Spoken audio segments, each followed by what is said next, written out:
Hello, everyone. I'm Toby, executive producer of the Maroon Devils Network. These are very trying times for our whole community and state and nation as a whole. And it has been our pledge from the very beginning of the Maroon Devils Network to bring as much as we can into your home so that you can view things that you need to about our school system, about our athletic programs, whatever the case may be. In an effort to serve you, our community, and our family better, we have made additions to the Maroon Devils Network this year. We're now covering away games, we're covering JV games, we're covering middle school games. We're also added into that mix board meetings, and you get your weekly message from our superintendent, Mark Sale. I have some numbers that will probably surprise you. I know they did me when I looked at them. Since the middle of November, the Maroon Devils Network has carried over 50 separate broadcasts of Swain events. During that time, 9,000 hours of viewing has taken place with 39,000 separate views. Pretty amazing stuff. We're excited and extremely proud for what we've been able to bring you so far on the Maroon Devils Network. But on the other hand, we're extremely excited about what's coming up and what we have in store for you this spring, especially with our football broadcast. You're going to see a product that we hope you will be extremely proud of and excited each and every Friday night to be able to watch. Here are some ways you can help us grow our YouTube channel even bigger than it already is. Be sure and subscribe. That way you get updated every single time the Maroon Devil Network has a broadcast. Like the video that you're watching. It doesn't depend upon the game result. You're liking the video and our product. So please hit the like button. And by all means, share with all of your friends what's going on with the Maroon Devil Network. Thank you for inviting us into your home and making us a part of your family. And now, without any further delays, let's take you out to the ball game. Hello, football fans. Welcome to crazy week number 2 of Smoky Mountain Conference football. We're here with you live tonight from Andrews High School as your Maroon Devils are going to take on the Wildcats from Andrews. I'm Jeff Marr along with Coach Rod White. We've got Joe Holt and Kent Maxey back here working on the technical aspect of what we're going to do tonight. And Coach White, man, I'm excited as I can be to be here with you tonight. Yeah, this is great. This is our first shot at this thing, man. You and I have never done one of these together. Now, we did a lot of talking on the sidelines sometimes, and yes, we did. It got kind of loud. Yeah. And had a lot to talk about then, but we ain't had a whole lot to talk about since then because I've been out of it, and now you're out of it. So this is our way of getting back into it. I've been excited all day thinking about this game, being able to be here and call this thing, and I hope you guys are excited as we are. Yeah, this is going to be interesting. Coming over here, I think I hired you and Coach Phillips about the same time. Yes, sir, you did. And brought y'all onto our staff, and now he's out there on the field, and you're up here with me. But now that's what I had on my mind all day long is those memories of us coaching together and all the different things that we did and the fun we had and the great things we were able to see out of our players. Absolutely. We had a good time. You know, I'm always thankful for you allowing me to get into the coaching business. And honestly, it is kind of weird sitting up here calling a game because it wasn't that long ago that I was on the sideline. But, man, I have fun doing this, and I'm glad to be here tonight with you. Gary Ayers is busy tonight. He's with Western Carolina doing his thing, so we're going to do our best to try to fill in for him. But I told Joe coming over here, I feel like he's the GOAT. He's like the Tom Brady of announcing, so I'm kind of like the backup quarterback that nobody knows anything about or cares about. Well, that's all right. See, I'm pretty sure I heard you say that everybody be going, Gary who? Yeah, Gary who. That's right. That's my mission tonight. That's your mission tonight is try to outdo Gary because I tell you what, now, he keeps up with it. I really don't know how he does it. He's been doing it for so long. Yeah, and it's interesting. I like to listen to him on Saturdays, do Westerns games, and he does a great job with that too. But yeah, we'll miss him tonight. We're still gonna have fun. We're still gonna have a good time. He's gonna be sad he missed. Absolutely. He may give up doing that old basketball. Yeah, he might. That's exactly right. By the way, you did a heck of a job during basketball season. Well, thank you. I enjoy this. Like you said earlier, it kind of keeps you involved into what's going on a little bit, and it kind of keeps your mind sharp. But we're here tonight at Andrews High School. We're going to play the Andrews Wildcats.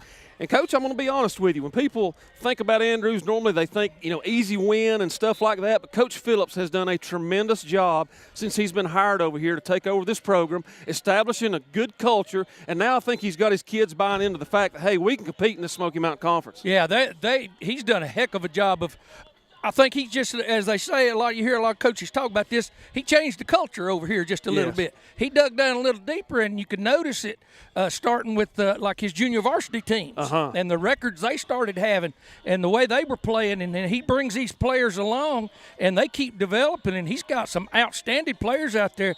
We definitely got our hands full. We've got our hands full tonight. You know, you talked about those JV teams. They've won the conference last year for sure, and the year before that they were right at the top. So he has a really good crop of young kids that he's really excited about, and the thing that he's most excited about is the numbers in those two groups. And anytime you can have numbers at our level, you're way ahead. Hey, when you get up above 35 players, and you're closing in on that 40 mark, that's exceptional at a 1A school in Smoky Mountain Conference. Now, some schools are just able to do it more than others, but now you're not used to seeing this many players out here for Andrews. Absolutely, and that's a testament to him and his staff and the job they've done. And just talking about them just a little bit before we get into our Maroon Devils, probably not many people got to watch last week, but I actually sat there on Thursday night and watched the Murphy game. And, Coach, they were in that game until about halfway through the third quarter until they had an errant snap go over a quarterback's head. It was 20-6. Andrews was driving inside the 25, almost ready to make it a one-possession game. One-possession game, yeah. It's exactly the way it went down, and it's interesting that, there again, Coach Phillips is trying to change this culture, and one of those obstacles he's having to try to overcome is making those big plays when they count in situations, especially against Murphy and Robbinsville and the people who are legitimately at the top of the Smoky Mountain Conference rankings right now. I mean, let's just face it, that's where they are. And you can't be the big dog till you beat the big dog. And you took the words right out of my mouth. You know, he and I are really good friends, and we talk a lot. And that's the thing he's really echoed to me the last couple of years is having his kids to develop a mindset that they can compete and then beat the big three, like you said, Swain, Murphy, and Robbinsville. Swain, Murphy, and Robbinsville. Yeah, that's been something that he's had on his mind, and he's told me that on occasion. And had a chance to text him this week about the untimely passing of his father-in-law, and didn't want to aggravate him too much about football, but he's always got it on his mind. He's got it on his mind. And as we look back to last week, talking about our own Maroon Devils, we opened up the season up at Cherokee with really a lot of question marks. A lot of people were wondering what our team was going to look like, what our offensive line was going to look like, how everything was going to come together, talking about our numbers. But I'm going to tell you what, man, our kids showed up and really showed out last week, I thought. Yeah, we dressed, I think, 20 or 21 players. I was one of those people who was guessing, too. I was, too. I really was, because I've been out of it long enough now. I don't know a great deal about the kids that I've not seen play a whole lot, and some of them played extremely well. And you and I have discussed this before. Sometimes when you put young sophomores out there, they're playing out of fear. Absolutely. And that fear will get you some places. It'll get you hurt. A lot of times. But they don't know what down it is sometimes. They don't know how much time's left on the clock. They're out there trying to survive, and they're doing everything that you've coached them, and they end up making big plays for you. They make big plays, and a lot of times, they just don't want to let their upperclassmen down. Exactly. They're playing for a lot more than just themselves, because a lot of these guys, we're looking at a 6-7 game season, and that's going to be it for our seniors. That's it. They'll be through a very shortened season, and all conference games, unless they pick up somebody. They have one slot where they possibly could. Some teams have, but that's it. It's going to be shortened, and they better get it all done right now while they can. Absolutely. And I know as a former offensive coach, one thing that I absolutely despised was nights that it poured to rain. Like, I absolutely couldn't stand it. Even though we were a running football team and we were going to run the ball, when it rained, I hated it. And our guys had to endure that last week and still played really well. Played extremely well. We talked about on film. I kept waiting, and there was a little bit of it before halftime where you could see them running on about. We were running on. Not only empty, but our tank was running low. Yes. But in the second half, the momentum came back, and that adrenaline kicked in again. It absolutely did, and you're probably seeing on your screen there, we really did a good job last week of spreading the wealth out. We actually outrushed Cherokee 220 yards to 113 last week. We forced 3 turnovers, and we were very efficient in the red zone. And as you see before you there, Donovan had 42 yards, Carson 55, Damian 69, and then Gabe 55. So really spread it out last week. That's exactly what we did, and the coaches did a great job of doing that. You couldn't hang your hat on any one thing we were going to do, and sometimes Damien was up under center running the veer. Sometimes he was back off the ball. Yes. That's the scariest thing from a defensive standpoint that I've seen us do with him. When he can see that field and he's backed off there and we get a good snap, boy, crazy things can happen. He can make things happen. Well, if I remember correctly, there on our second score, Coach Scotty called a lead option to the left side. Nothing was there. He turned tail, came back to the right side, was able to score on his own. And that's just the type of player he is. You know, I was fortunate enough to coach him as a sophomore my last season, and we did a lot of stuff out of the shotgun. And that's what he would tell me, Coach. You know, I'll run the veer. I love it, but man, when I can get back here about 4 yards and see what's going on in front of me, it makes all the difference in the world sometimes. It really does to him. It seems like it does. He looks more relaxed. Yes. And he acts like, he looks like to me he's just more in charge. And like I said, as a defensive coach, that scares me. If I had to defend him, because you don't know what he's going to do. Right. You know, and he's got so many options back there to him, and especially when they run a little bit of that lead and that veer out of that back there, because he can see it and he's running downhill already. Yes, he is. When you look at a slide like that, you know, you think about our offense and the offense we've run for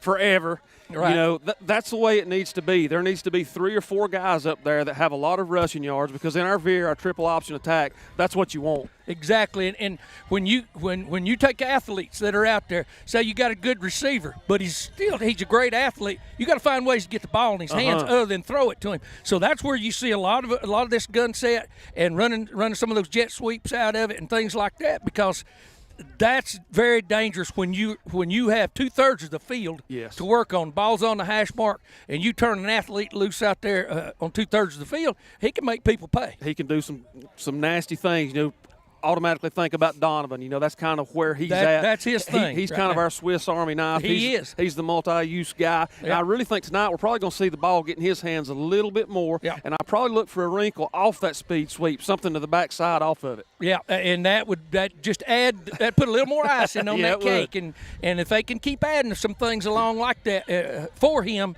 and for Donovan, and for the quarterback, then it's just going to get better and better. Yeah, well, you know, you being the defensive guru that you were all the years, the best in Western North Carolina, and arguably everybody will say that. I thought we played really well defensively last week, and what I was really impressed with was our tackling. I thought we tackled exceptionally well for a first game. Yeah, for the first game, I was expecting to see, and of course, some of the talent we was playing against, they made you miss some. I mean, Cherokee's skill people, they made you miss, and so we did a great job. I thought coming up out of the second, our linebacker play was great. And coming up out of the secondary and making good, hard, open field tackles and putting them down right there. Not another yard gain. That's impressive.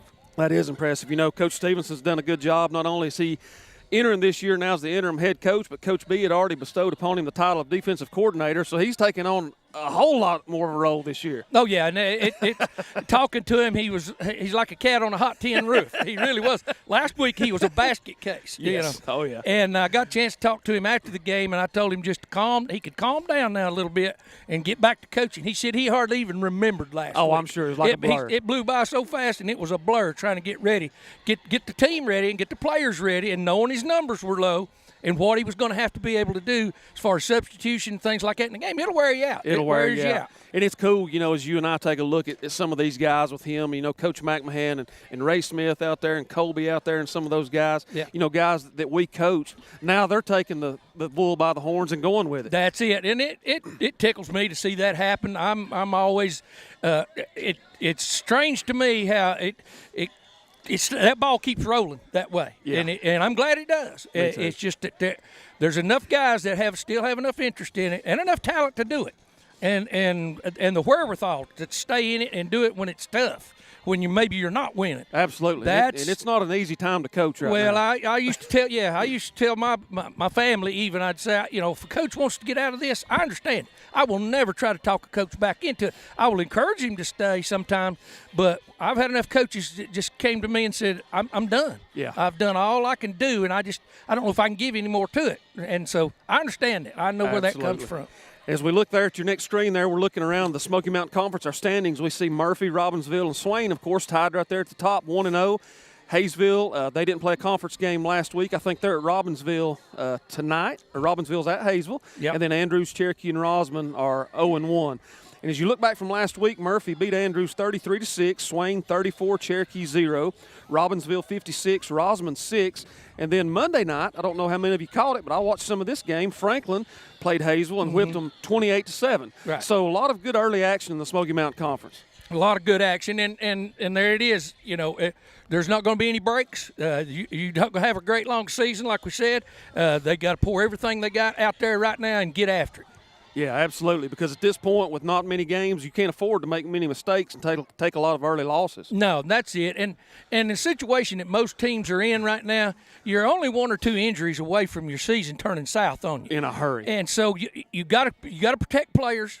But it's very difficult in practice and during the game situation to make sure that they're doing everything they can to stay safe out there. I'm not talking about COVID either. I'm talking about the mere fact that they can sustain an injury that takes them out of a game and takes them out for part of the season. It's just like Cameron Blankenship. Yes. There he is, and boy, we need him some kind of bad. But he can't go right now because of his knee and the shape his knee's in. Right, and it's just next man up. It is. Next man up. That's what we've always done. And I'd like to say, too, that while we're on here, make a comment. Our hearts go out to the Blankenship family. Yes. Coach Blankenship's father passed a day or two ago. It's been real hard on that family. Yes, it has. And our prayers go out to them and our thoughts. Absolutely. And, we think about Charles Bailey. You mentioned him earlier. Right. Coach Phillips, that's his father-in-law, valued member of our community there, instrumental in the development. His wife, Vicki, of the Maroon Devil Network, what we're doing here tonight. And then obviously we think about Ken. The communities of Swain and Cherokee are both better today because of the work of Ken Blankenship. And so, our thoughts and prayers go out to both those families. Just tremendous men. But more than that, just the legacy that both those guys left behind. It was, and they were always, both men were a joy to talk to at times, and the things that they could tell you, and being around them pretty much ever since I'd been in Swain County. Yeah, they were both easy guys to talk to. Yeah. I can remember going to games, talking to Ken. I always loved coming to watch his grandkids play ball. Oh yeah, he absolutely loved it, and up until even last season, he was able to make it to the games, and then his health turned really bad, and so I'd say for about the past 6 or 8 months, the Blankenship family has really went through some trials and tribulations. Yes, they have. So our thoughts and prayers go out to both the Bailey and the Blankenship family. But sports fans, please stay with us, as we're not going to go anywhere, but we're going to take just a quick break, and we'll be back with you here in just a moment.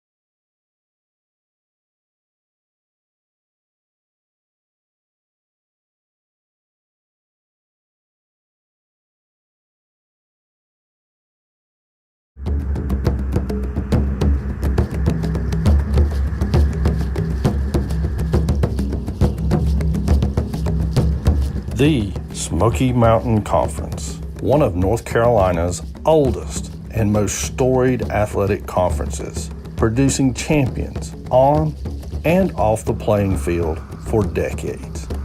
The Smoky Mountain Conference. Tradition lives here.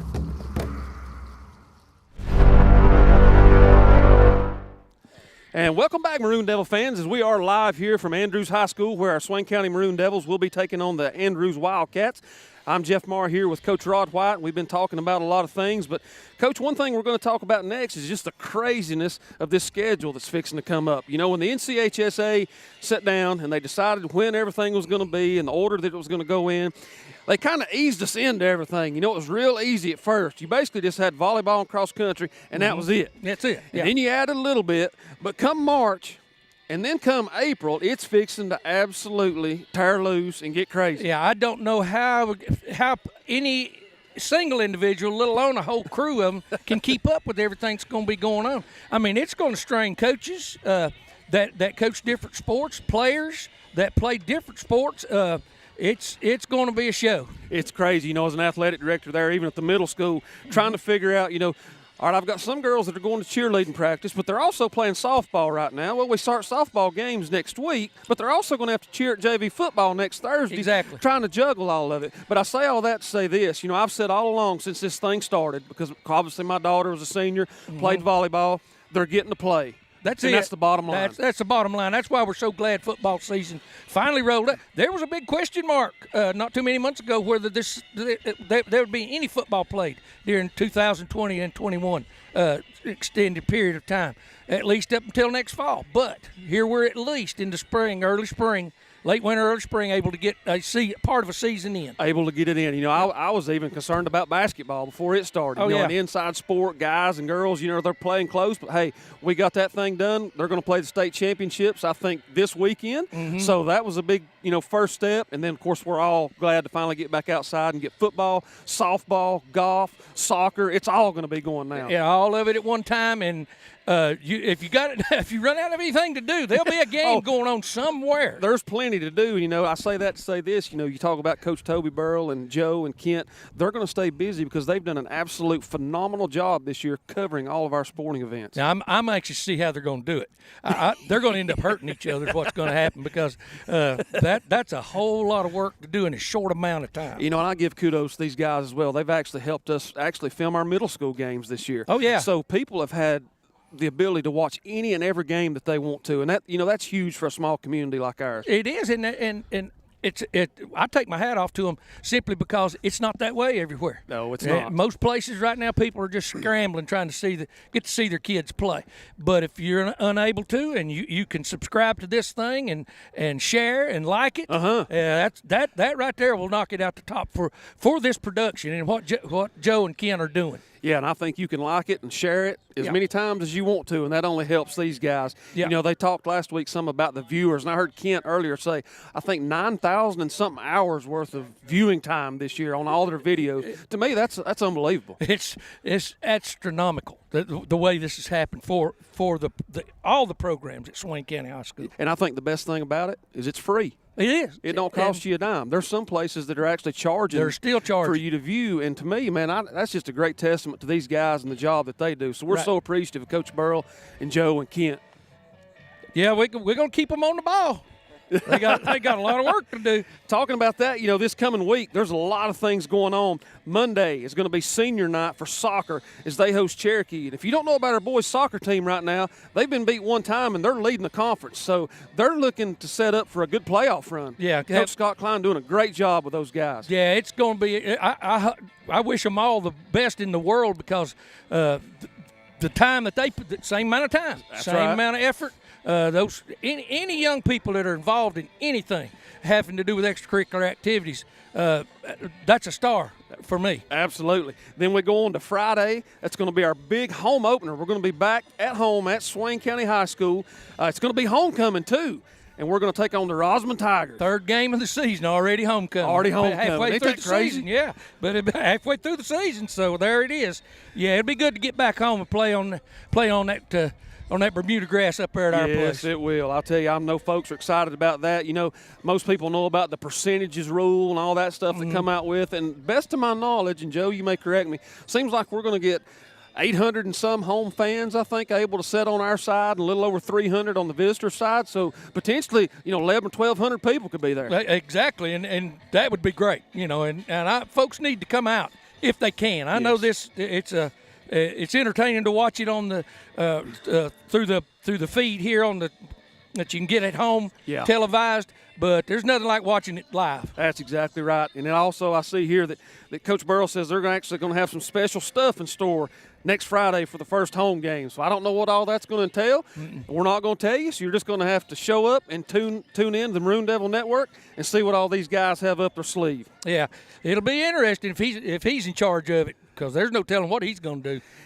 We talked about Coach Neil Blankenship earlier, a dear friend of both of ours. Me and you and him, we all coached together for years.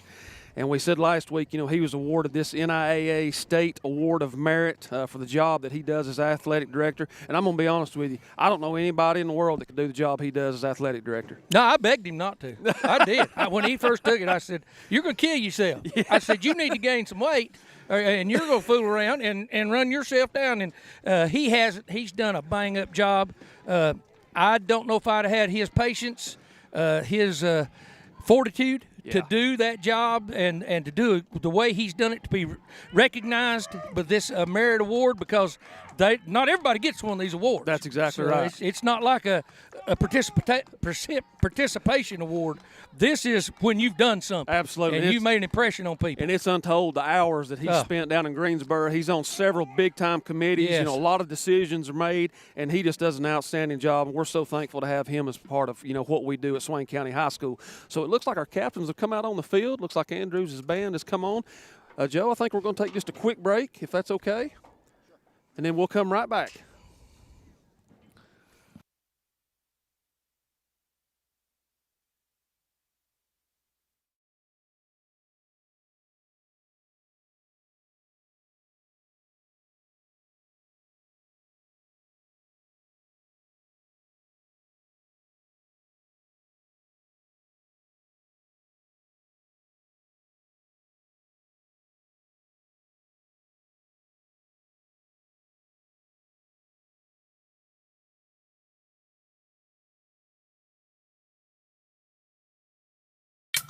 Hi, my name is Caitlin Quinnett, and I am over the Parents as Teachers program here in Swain County. Let me tell you a little bit about our program. We're so fortunate to have this program here in Swain County. It is a free program for families prenatal to age 5. We provide a vast resource network on health and safety, nutrition, things like potty training and sleep routines. If you know of a family that could benefit from this program, please share our phone number with them. It's 488-3129, extension 5632.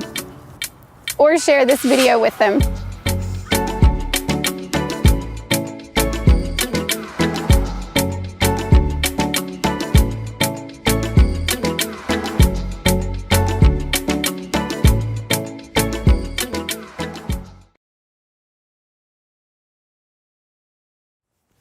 Hi parents, I'm Tricia Chapman, the director of Bright Adventures Pre-Kindergarten for Swain County Schools.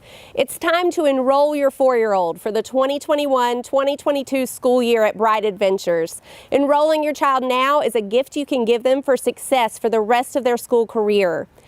If you haven't already, stop by, pick up an application, fill it out, and get it turned back in to get your child on the list. Research has shown time and again that a high-quality pre-kindergarten education is the foundation to school and career success. So get your child started now. Here's some things you might not know about Bright Adventures. We are free to all 4-year-olds of Swain County. This is because our community knows that getting a strong foundational year at Bright Adventures is key to success throughout a child's school career and beyond. We have 6 classrooms with birth to kindergarten licensed teachers. All of our classrooms have a full-time assistant teacher who meets NC Pre-K requirements. Not only do we have the degrees and certificates to enable us to provide high-quality early education, but together our staff has 150 years of experience in early childhood education. We're a state licensed child care facility meeting the highest possible rating of 5 stars. We use developmentally appropriate curriculum to guide our students to meeting their fullest potential, not only academically, but across the developmental domains. Bright Adventures has after-school care until 5:30 every day, Monday through Friday through December, to provide extra support where it's needed. If you have a child who will be 4 on or before August 31st, now's the time. Stop by, pick up an application, fill it out, and turn it back in. This is how we'll get your name on a list for next school year. If you have questions, give me a call, 488-1494. I look forward to helping you and your child start their educational journey.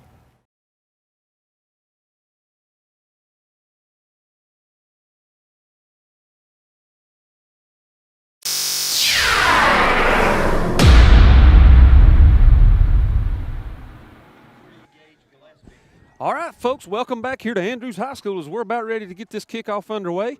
As you look now, our captains are fixing to take the field for the coin toss. Our captains tonight are number 25, Damian Lossy, number 15, Cooper Hyatt, number 84, Elijah Waddy, and number 32, Carson Taylor. Yeah, we'll see.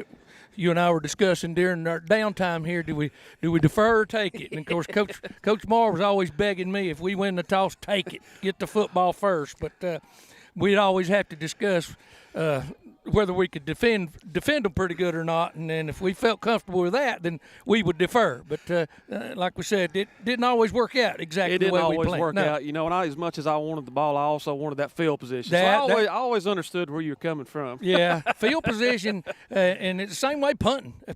I didn't punt necessarily because of the distance that you had to get for a first down. I was thinking field position. Position, absolutely. Trying to keep people off your end of the field, to me, was one of the most important things you could do. So we're about to get this thing underway, as it looks like the decision has been made. Looks like Swain will receive the ball to start this game. So we're going to be down on the flagpole end, and Andrews will kick off to us, and we're about ready to get this thing underway. Just about to get started right here. So we want to appreciate you guys really for tuning in with us here tonight. We know that what an awesome job Coach Burrow and these guys do with this production. And we're so thankful for the support that you guys do give us. And along those lines, looks like we got a prayer. I'm going to be quiet for just a second.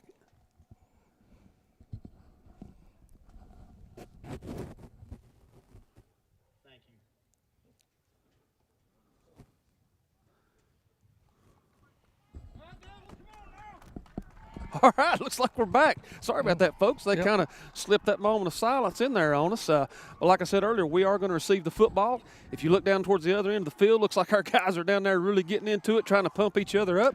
You know, we talked earlier, Coach White, this is not going to be a gimme game. I expect this to be a four-quarter ball game. Yeah, this is truly going to be a cat fight.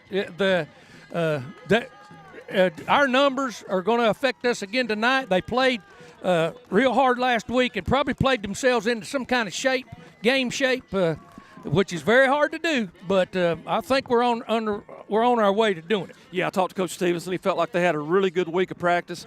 Felt like they had a really good Thursday, which when I was a coach, I always thought Thursday was real important. If you went out there and looked sharp and you knew your kids had a good grasp of the game plan, then as a coach, you felt a whole lot better about Friday night. When things were crisp, players were attentive on Thursday. You done your work Monday through Wednesday, all that you could get done. Thursday was the day where you kind of simulated everything that you could possibly do or that could happen during that ball game in every situation with personnel and everything else. And it always made me feel good, even when a fight broke out on Thursday. Absolutely. I knew we were ready then. We were ready to roll. Some of the best teams we had, a fight would break out on Thursday, and that we're generally in practice right then. In practice right then. So it looks like number 58, Dalton Rose, is set to kick the ball off for the Wildcats. Back deep for Swain is going to be number 6, Donovan Groenwald, and number 15, Cooper Hyatt, is over on the far left side. Yeah. Got the field spread back there. So looks like we had one too many. Yeah. Looks like there's some confusion right off the bat. Yeah. But what it is that they were a little out of position right now. Now we're ready to go. Yeah. So here we go, fans, for the kickoff of tonight's game. It's going to be a short kick. It's going to be taken at midfield by number 10, Gabe Lillard. Gabe's going to spin out here to the right side. He's got some blocking ahead of him. And that's going to be a good open field tackle there by number 4 for Andrews, Gage Runge. Yeah, he did a great job of keeping the ball carrier, pushing him to the sidelines to where the sidelines helped defend it. Yeah, he did. So our Maroon Devils are going to take over here 1st and 10, and we have a kind of a short viewpoint. We'll do the best we can. Looks like we're going to be on about the 37-yard line. And it's going to be on the right hash. So here we go. We're going to break the huddle in a traditional coach to start. Boy, I tell you what, this is, like I said, this right here, as a defensive coach, this terrifies me. Here and comes especially the jet sweep. And Damian's going to keep it out to the left side. He's going to spin straight ahead. He's going to get maybe back to the line of scrimmage, it appears. Yeah. A host of Wildcats there on the play. Yeah, that something happened on the snap there. I don't know whether the motion back ball hit him or what happened as that ball came from behind there. So Damian did a nice job of corralling the football and was able to try to get a little something out of it. So we're going to break the huddle now. It's going to be 2nd and 9. Ball on the 38-yard line. Swain's going to go back to a traditional pro set, tight right, and split backs. Looks like Andrews is in a 4 front. Yep. playing pretty much a 4-3 front. Must have been movement. Yep, looked like we were going to attack that weak side of the weak side veer game. We'll try to figure out what the flag is here. It was a good play for us last week against Cherokee. They kept wanting to run that blitz that linebacker. Blitz that linebacker. And you can feel it coming. You know in a minute they're going to be wrong. Now they could be right about half the time, but when they're wrong, it's big. It's big. That's right. So it looks like the penalty is going to be on Andrews. So we're going to mark the ball forward. That's going to give Swain an extra 5 yards. The ball is going to be spotted now in the middle of the field, probably in the the neutral zone. 43-yard line. Yeah. Looks like we're in a 2-by-1 set now. Back to the shotgun. We got Gabe to the left and Carson to the right. As here comes Donovan growing wild in motion. It is going to be the speed sweep. We have good blocking here on the edge. Donovan's going to cut it up. He's going to, and that's a good play. He's going to get out of bounds about the 50-yard line, and that's going to be a first down. Great block out here on the edge. It's a semi-crack block, and it worked perfectly. He ends up getting 2 players blocked out here on the edge. Our wide receiver did, simply because he blocked the inside secondary player, and the linebacker ran into him. Yes, he did. And a lot of people think that has to be a devastating block, Coach. No. But he just got in his way enough to give us the edge. That's all you got to do. You ain't got to kill him. You just got to get in the way. So it's going to be 1st and 10 on the 49-yard line. Swain's going to be twins left. Growing Wild comes in motion to the right. We're going to run weak side veer. Yep. And that was a nice job by the weak side end taking that dive, Coach. Sure did. He closed it right away and didn't give us any room to run, and that's how that's one way you defend the veer. But that could end up biting you in a few minutes too, because those linebackers have to be responsible for that quarterback. They have to be responsible for him. And it's going to be a chess match tonight with Coach McMahon and Coach Phillips. Yeah. Obviously, Coach Phillips coached with us forever, so he knows about the veer. They run some veer. Right. So he has a good idea of probably how to defend it some. Yeah, and it's real important that we get to understand our blocking schemes up there and keep running them. So it's going to be 2nd and 8. Damian's going to step back, throw the bubble screen out to Donovan. Oh. Good play by the Andrews defender to come up and tackle him immediately. Read it right away. Wow. Just as soon as the ball touched his hands, the inside, the safety actually came up and tagged him right as he got the football. Yes, he did. And we'll try to do a good job giving you the numbers from Andrews, but it's hard when the ball's on that side of the field, Coach, and those small red numbers. And that's going to bring up a 3rd and 10 for Swain. Yeah, and we're kind of flat to the field. We don't have any altitude here to look down and see numbers, so, yeah, it'll be interesting. So it's going to be a big early down here, 3rd and 10. As we'll see what Coach McMahon has dialed up. The play clock seems to be running down, 5 seconds. Looks like we're going to be 2-by-1 with a wing to the right, shotgun. Oh. And the ball goes over Damian's head. He retreats to pick it up. He's going to come out to the right side, and he's going to fumble the football, but I think he gets right back on it. I think he got it right back, but there's a big loss right there, and that errant snap was just, it got lofted. Sometimes that happens in the shotgun. If the center is stepping a particular direction in a hurry to cut off a player, especially the pass block, he'll carry that ball with him. He'll carry it with him. That's exactly right. It's a struggle. It's a struggle to try to get that ball straight back there. Cherokee had that problem last week. So Damian's going to be back to punt. We're going to have a good punt snap. Damian comes out the right, kicks it low. He actually fell down. There's number 15, Wilson for Andrews, picks it up. He's going to scamper down the home sideline, and he's going to be chased out on the Swain side of the field. Looks like it's going to be about the 43-yard line. 43-yard line. They're already in our territory, so we'll see how we defend them right here now and see what Coach Phillips got up his sleeve offensively. So Andrews is going to come out, and they'll look a lot like us. They'll go some split backs. He also runs a lot of wing tee. You're going to see some buck sweep and those things. So, exactly. A lot of midline, some isolation-type plays, but you're going to hear number 15, Gavin Wilson's name said a lot tonight. He's a really good running back. Yeah. Here's a little bit of that wing set. And they're going to run a whole lot of the traps and the isolation. It's going to be an isolation to the left side, and that's going to be a good tackle by Damian Lawson as he comes up hard from his free safety position. Right, and Damian read that real well. They're going to see that now, and they'll try to take advantage of him by him coming up that quick. But now, if he's the last man in line, he's got to make that play. Yes, he did. And what Coach Phillips did there was put a lot of bodies there on that left side and just try to pound that isolation and see what he could get. Andrews was able to get 3 early yards, so it's going to bring up a 2nd and 7. Now he takes it over to the right side. Now the same formation to the right side. You'll have a tight end, a wing, and a wide receiver over there. and they're going to open up and run the same play to that side. It's almost like a double isolation. It is. It's almost like they're trying to pick off both the inside backer and the outside backer with those two backs. Because that gives you a big-time advantage over there if the defense doesn't align just right, because you actually have a tight end, you have a wing, and you have that fullback. Exactly. And when they fly up in there, it's bodies on bodies, and somebody's going to win. Somebody's going to win. So big third down now here for our Maroon Devils. It's going to be 3rd and 5. It's going to be the same formation. Heavy set over to the right side. As Bateman's going to be up under center, they're going to run a little midline there quick. Yep. And he hit it really well up that A gap, and that's probably going to give them the first down. Yeah, he just they single blocked it and went right straight at it. And like you said, ran A gap and you're second level before anybody gets to you. Before anybody can get to you. And actually, it's going to be what are they going to call it here, Coach? The scoreboard says one thing, the down marker says another, so we've got to go with the down marker. It looks like it's going to be 4th and 1. Yeah. As the referee actually just picked the ball up and moved it backwards. Yeah. It is 4th and 1, so now they're going to have the heavy set here to the left side with the wing and receiver. Run the same play. Probably going to be the same play. Nope, he ran it backside.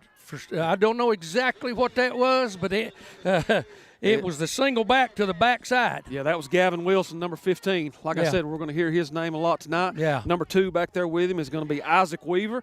Up front for Andrews is Landon Hedden, Drew Martin, Dalton Rose, Aaron Derberry, and Hunter McGahair, the big boys up front. Yeah, we're right now, as far as the size and their height, we're a little outsized on the line of scrimmage right now. Yes, they got some big people up big there. Kids. They're just trying to move us. So it's going to be 1st and 10. There's that heavy set. It's going to be a quick pitch out here to the left side. Andrews has some numbers. And again, Damian Lossy does a nice job coming up from that safety position to make the tackle on number 2 there. Made a great tackle, open field tackle. And Damian's great at that, and he don't miss them much. And you can see him coming to the line of scrimmage over the top of the reach block right there. He's able to fight off that blocker.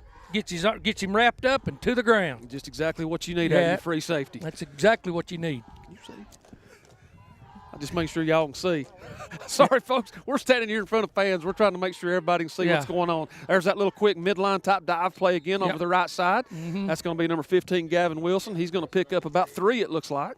Yeah, they're running a pretty heavy set right there, like you said, with the tight end, a wing back, and a split receiver all to the same side. Yeah. It stretches you so much over there, you start making adjustments with your linebackers, and I believe that's why they came back and ran it to the weak side a minute ago. And I think Coach Phillips, like you said, feels like he has an advantage up front there with bodies, and he's just piling them in there as many as he can. Right. Same formation. The only difference, the receiver split out a little wider. As Bateman under center, he's going to hand. And that's going to be number 2. Yep, he's going to pick up the first down. Isaac Weaver. There's a weak side veer right there. Just a straight weak side dive, and then picked up the first down. So number 65 from Swain will be coming out. Connor Driver replacing him will be number 72, Sam Bernheisel. He's up front there with Aiden Allison, Bryn Jackson, and Michael Winchester. You can see the blocking scheme there. It's a veer block, down block by the tackle, leaving the end standing. So Andrews will take over 1st and 10 from the Swain 14 as Bateman will get the call. Weak side veer again to the right. He nailed it this time. Yep. That was a good job by Michael Winchester and gang closing that dive down. Yeah, he sure did. He squeezed that off in a hurry, and we're making adjustments to the strong side now. We're moving what would be an inside tackle on the weak side over to the strong side A gap to help take some of that away. Thing Andrews will start looking at now is whether or not they have the quarterback keep off that weak side veer and maybe even on out to the pitch. So that's going to be something worth watching here. As it's going to be 2nd down and 8, still from the 14-yard line, as the Wildcats are going to be wing right, tight left. They're going to be in that Murphy formation backfield. It's going to be quick pitch again. There's Wilson. He's going to cut it up inside. Good tackle by Carson Taylor, but not before Wilson can probably get about 5 or 6, it looks like, from here. Yeah, he strung himself out right there. When he laid out, he was able to pick up 2 or 3 extra yards. So that is going to bring up a 3rd and 1, so a huge third down here. You know, both these teams are running teams, Coach. You look up at the clock, and we're already down to 4:45 left in the first quarter. Yeah, it don't take long when everybody's running the football. Yeah. No, it doesn't. So here we go. Big-time 3rd and 1 for the Maroon Devil defense. Need to stop here. As Bateman's up under center, he's just going to sneak it, take it himself, and fall forward, and probably is going to have enough to get the first down. We're going to have to see. It's going to be close. It's going to be close. Yep. We've seen micro spots before, so we're not going to take anything for granted here. Yeah. It's going to be awful close. They're going to mark it fourth down. Fourth down. Yeah. Sure are. Fourth and about a yard and a half, it looks like. This is going to be a huge play for the Maroon Devil defense early. Right. And I could see them giving it to their go-to back right there, Yeah, 15. I'd say 15 is going to get a dose here. Looks like we're going to be wing left, split left, tight right. Bateman under center. He's going to open up, give to Wilson. And we did a good job closing it down, but not before he can get across the first down. They may even have a touchdown, Coach. It is. It's a touchdown for Andrews. He pushed one more time, and somehow he pushed himself in. Yes, he did. So that's like we said, right Wilson there. is a tough runner. Yeah. So that was a good push by the right side of the Andrews line over there, and that's going to be an early touchdown for Andrews. That's going to put them ahead 6-0. As we're going to have the point after attempt here. Looks like the offense may still be out there. They're going for 2. I don't think they have much confidence in their kicker. All right, so this is big. So going for 2. As there seems to be with his coach here. Seems to be some confusion. Yeah. Coach Phillips is going to have to take a timeout. Right. So while Coach Phillips takes a timeout, we're going to take just a quick break, and then we'll be right back for the conversion.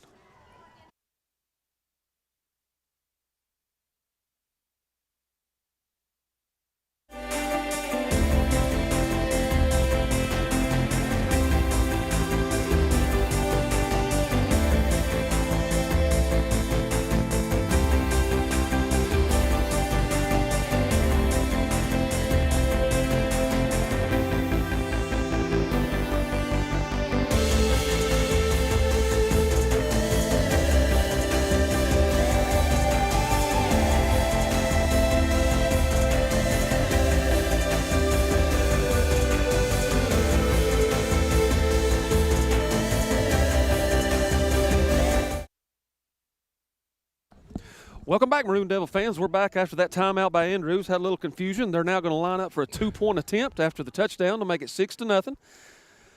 So this is going to be an important stop here for our defense. Looks like it's going to be tight left, wing left again. Yep, sure is. With split Bateman's receiver. going to hand off weak side. He's going to keep it, and he's going to get up and in, and it's going to be a successful 2-point conversion. So that's huge. That's going to give Andrews an early 8-0 lead. Just like you talked about a minute ago, you just wondered and right there they used it. Him just keeping it, stuck his foot in the ground, and went north and south and put it in. It's all about those eyes, Coach. When you hit dive and midline over and over and over, before long, your guys, that's where their focus becomes. It is. And the quarterback can see that, and he can feel it. Yeah, he can feel it. And that little alley opens up. And sometimes it's one of those things that when they do start feeling it like that, they can take it on out to the pitch. Yes. Which is one of the hardest things to do in high school football. Yes, anyway, you see very few pitched option pitches. Yes, you do. But you'll see the pitch back, but not many pitches take place. Not many pitches. And that kid, that Bateman kid, he's just a sophomore, so he's a pretty good-looking kid there for a quarterback. Right. He got it done. So we're going to have a big answer here as we're in a hole early. And, anytime a team gets a 2-point conversion, to me, I feel like that puts a little added pressure on you. It does. It's if it puts you in a situation where you have to go for 2. You have to do it. To try to stay in the game with them. So number 58, Dalton Rose, has got the ball teed up, ready to kick it off again. It looks like we still have Groenwald and Cooper back deep. It's a shank kick, and somebody's got to get on it, and I'm not sure what's going to happen here, folks. Andrews may have the football. As the kicker shanked the ball off to the right, and it just kind of helicoptered out there, and they were able to recover it. That's just pure bad luck. Pure bad luck. That's all that was. That ball, he missed that ball almost completely, and it went out through there spinning. It was not an onside kick by any means a stretch of the imagination. And, of course, when you do that, generally you've got an offensive lineman or a defensive lineman type player up there on that front line who's not used to handling that ball. Used to handling it. So Andrews is going to retain possession, and they're going to stay with what works, Coach. I wouldn't go away from it. Tight left, wing left. Bateman up under center. He's going to spin out, hand that isolation off to the weak side. Yep. And that's going to be Gavin Wilson, who's going to forge ahead for about 3 hard yards. Yeah, right now they're able to move the line of scrimmage on us a little bit. We're going to have to get dug in up front just a little bit more and try to keep from getting knocked off the football any at all. Well, you look at that left side there, the big Dareberry kid. He's 6'4", 310 pounds. Yeah, he's a monstrosity. So that's a big old mountain to run behind on this left side. Yeah, now they're going to go strong right with it. Now strong right. He's going to open up, hand the isolation off to number 2 there, Weaver, and he's going to slip and fall. Yeah, he didn't follow his blocker that time. If he had, he might have picked up more, but he looked like he was going to try to jump outside with the ball. And by the time he realized the way it was being blocked, he couldn't get back inside with it. Couldn't get back there. So that's going to bring up a 3rd and 7 on the 44-yard line. As Andrews is going to break the huddle, they're going to be the same formation. It's going to be strong left this time with a tight end and wing. And Bateman's under center. Let's see what they come up with here. He's going to open up. He's going to hand almost like a sweep play here, and that's Gavin Wilson. He breaks through, and, Coach, he's got good speed. He may go. The only person that can possibly get him there is Gabe, and he's not going to do it. And Andrews is going to score again. Yeah, this time that was a double trap play. We may be able to see it on the replay. You'll see them pull those backside linemen right there. Looks like buck sweep. It is. It's a buck sweep. That's as pure as you can run it. And they ran that thing to perfection right then. That's as good as you can run it. So that was a huge 3rd and 7 pickup by Andrews. They were able to put the ball in the end zone there. Number 15, Gavin Wilson. So once again, they're going to line up for a 2-point attempt. And they're going to be strong right again. Bateman under center. And Andrews moves. It's going to draw flags. So we're going to bring it back 5 yards. Make it a little tougher. So that is going to put Andrews ahead 14-0. Yep. And we still have 2 minutes and 38 seconds left here in the first quarter. Yeah, we're just a little bit snake bit right now. Everything that they're doing seems to be working, and so far we've pretty much shot ourselves in the foot. And a lot of times, man, that's a hard place to get out of. It is. It just seems like you can't get things back on track. But we'll see here what happens. So Andrews is still going to stay with their offense. They're still going to attempt the 2-point conversion. They're going to be tight right, wing right, split right.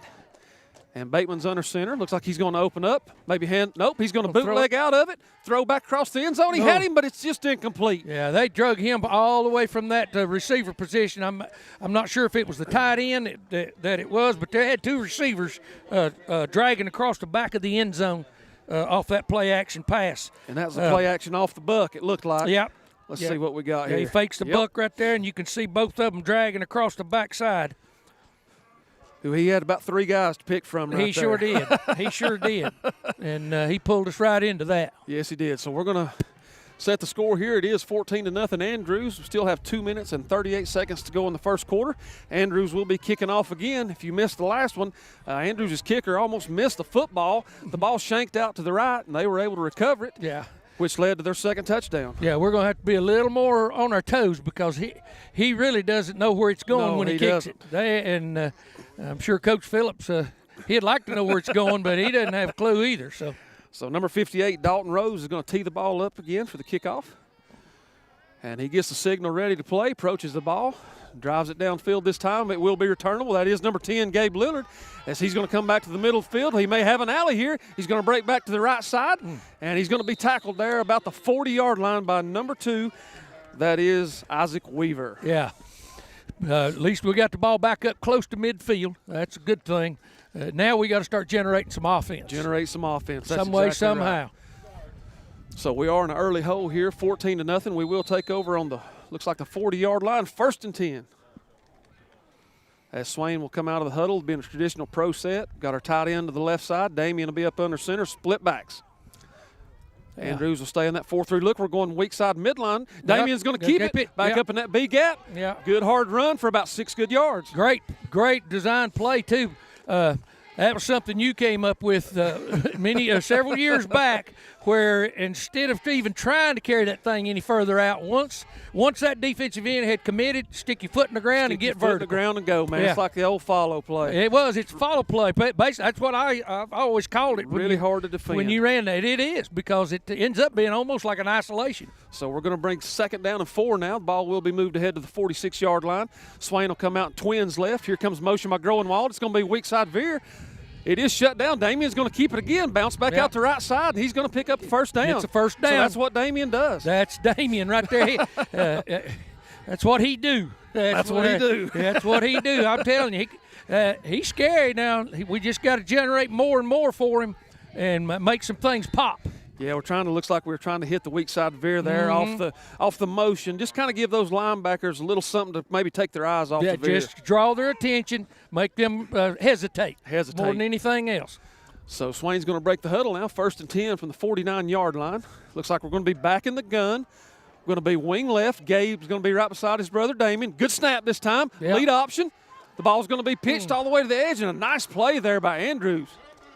Yeah, that was he came up from the outside edge. He saw that pretty much all the way. Looked like that's number 9, Spencer Bateman. Yeah, he sees this right as this play starts to develop, and you will see him break right there off the edge and take advantage of what he was seeing right there. Right off that block. So that's going to push us back. We're going to lose 2 as the clock is winding down now to about 56 seconds. It's going to be 2nd and 12, and we're now back to the 49-yard line. Shotgun again, 2-by-1 set, 2 backs.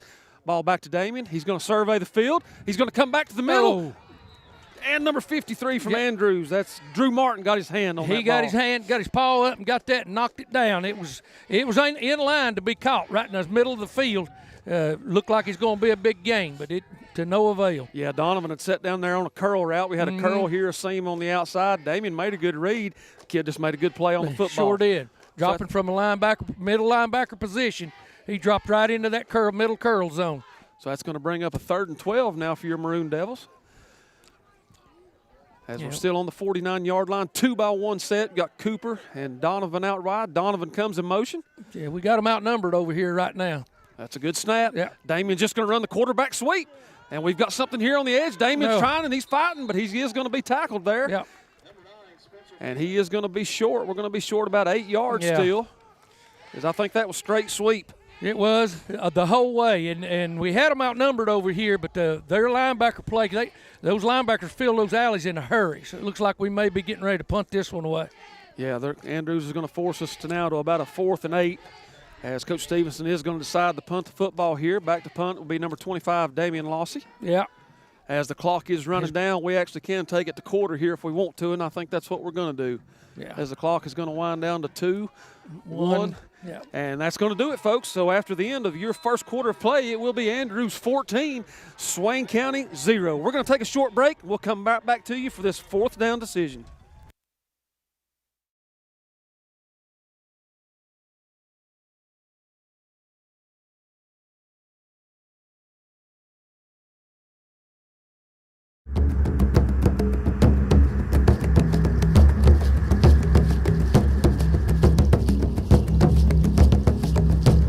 The Smoky Mountain Conference, one of North Carolina's oldest and most storied athletic conferences, producing champions on and off the playing field for decades. The Smoky Mountain Conference, tradition lives here.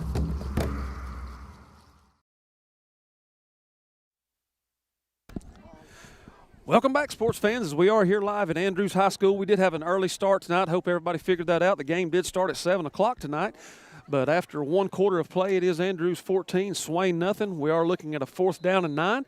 And it does look like Coach Stevenson has elected to punt the football. So Lossy back to punt. He receives a good snap.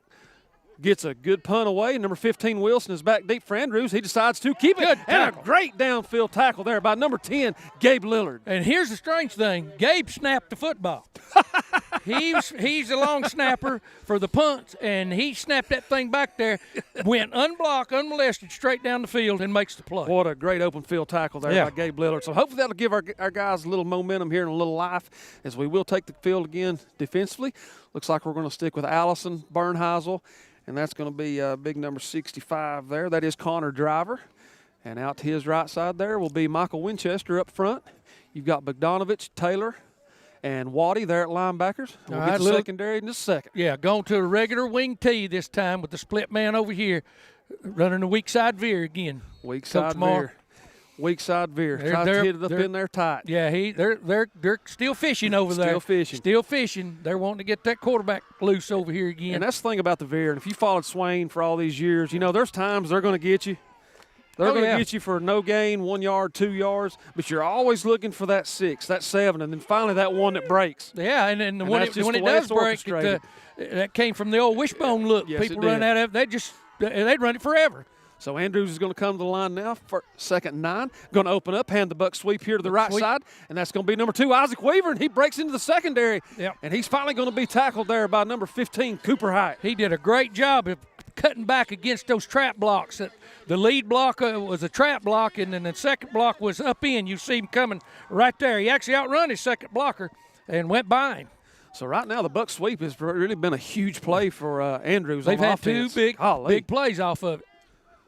So that's going to put Andrews 1st and 10. They're going to move the ball all the way up to the 33-yard line now, as our defense is really going to have to dig their heels in here and come up with a stop. As Bateman and Andrews are going to break the huddle, they're going to be heavy right. Yeah, split left. And we're going to break the huddle. We're going to hand the buck off to the left side there. This time. Yeah. And that is going to be, I couldn't tell if that's probably 15. Yeah, it is. Wilson, I would say. Yeah. It is Wilson. Yeah, this time with the strength, they ran that into the weak side Into this the weak time, side. Yes, trying they to did. catch those linebackers inside, which they did a little bit. They did. We were chasing there on the edge, Yeah. it looked like from the get-go. Right. So that is going to bring down 2nd down and 3. Andrews moved the ball up to the 41-yard line. And if you are just tuning in with us, it is 14-0 Andrews, so we really need a big stop here. So Andrews breaks the huddle. Looks like they're going to be heavy on that left side again.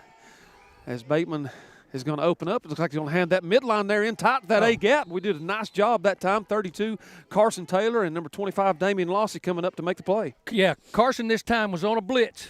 Part of it, you could see the way the defensive lineman separated, and he ran straight into the teeth of it. That's a good call by Coach Stevenson. That being able to find him that quick.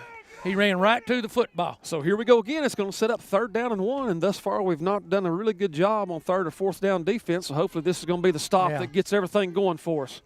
So Andrews is going to open up that heavy right side formation again. Is that wing moved? Did they catch him? Yeah. Oh, I believe they did I believe get they him. finally did get him. Heard some whistles there. Yeah. So the wing back there was just on his toes, couldn't hold himself back, and that's going to push Andrews back 5 yards. Yeah, he's and that's done that. going to help us. Yeah, he's done that twice now. He did that on the 2-point conversion. So got away with it. He's got. Yeah, we're going to. This will put us in a little bit better position to defend this 3rd down right here. So number 72, Sam Bernheisel checks into the game for the Maroon Devils up front. He's going to replace number 65, Connor Driver. Yeah. So that'll take it now to 3rd and 6. The ball will be spotted on about the 38-yard line. Got the wing over here this time. So let's see what we come up with this time. As Bateman's under center, he's Buck going to open again. up, hand the buck sweep here There to the it right is. side. Looks like we have it closed down, and we do. So Yeah. a nice stop by Swain defense. Great job of digging their heels in right there, because anytime that buck sweep's being run for a split second, it's there. It's there. Every time. That's Every right. time. There's no way you can keep it from not being there. You got to come over the top and defend that thing. And You can't defend come it. from outside in. And number 10, Gabe Lillard, did a good job there on the Yeah. edge that time, just keeping his outside free, forcing that buck sweep back inside. Back inside, Uh-huh. exactly. Yeah. So that's going to bring up 4th and 4. And looks like Coach Phillips is going to elect to punt the ball. And back deep for Swain is going to be number 15. That's Cooper Height. Oh, it's a rough snap, but he does get it. And it is a low punt. It's going to bounce down to the left side, and our guy needs to get out of the way. And somebody he needs does. to tell him, yeah. Yeah. And the ball is going to roll dead there, fortunately for us. And it looks like it's going to be on about the 29-yard line. So Swain will take over 1st and 10. Yeah, Donovan was man blocking that, and that's a danger when you're doing that, because you don't know where that ball is. No, you And don't. When you don't know where the ball is, you get hit right in the back of the head with it, and the ball becomes live. And then. there's a lot of words we used to holler to get Oh, people yeah. to stay out of the way. We're probably not going to say them on We're the not gonna say 'em broadcast online. tonight, but No, there was key words that we'd say that you knew immediately, get out of the way. Get out of the way. Keep your hands off of it. Yes. Yeah. So Swain will take over now 1st and 10. And Yeah. we'll be from the 25-yard line. Looks like we're going to be in a twins left formation, split backs. Again, growing wall in motion. Is Damien up under center? Looks like he's going to so, looks like a busted play perhaps or something there. I'm not sure what that I'm was not supposed sure to be. either. I don't know whether he mishandled the snap or whether he was trying to run something back away from where the inside linebackers are running.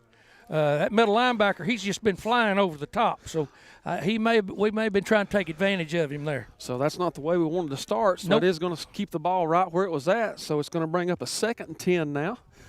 We're down to 8 minutes and 40 seconds left here in the second quarter. Looks like we're going to be no tight end this time. 2-by-1 set, back in the shotgun, split backs.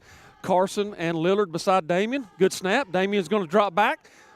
He's going to cut the ball loose down the middle of the field. He has a got him. receiver, and that's number 84, Elijah Waddy, with a huge play. So maybe, Coach, that's the momentum we need to get this thing going. I'm telling you, Damien stood there with cold ice water run through his veins.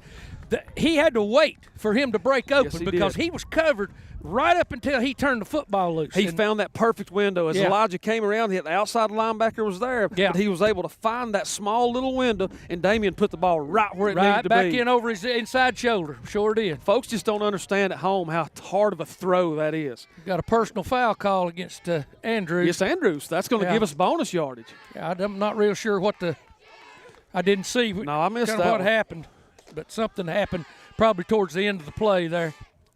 So that's going to be a big boost for Swains. That's going to give us even extra yardage. As the referees are still trying to talk about it, deciding what they're going to do, they are going to pick the ball up there on the 40, and they should move it on down there about the 25, I Yep. would imagine. It'd be an automatic first down Automatic first down. So that's going to give life to this Maroon Devil offense. What a huge play by Yeah. Damian.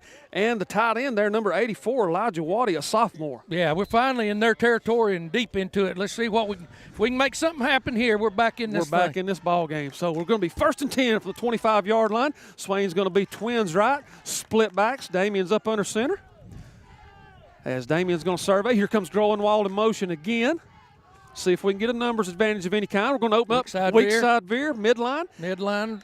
And that's going to be Carson Taylor, who's going to plunge ahead for about 3 tough yards, it looks like. Yeah, and sometimes people don't understand when you say midline what we're talking about.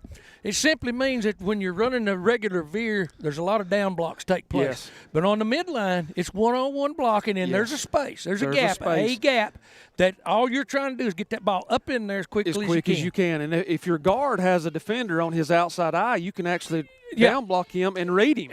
Exactly. There's Damian on the weak side keeper.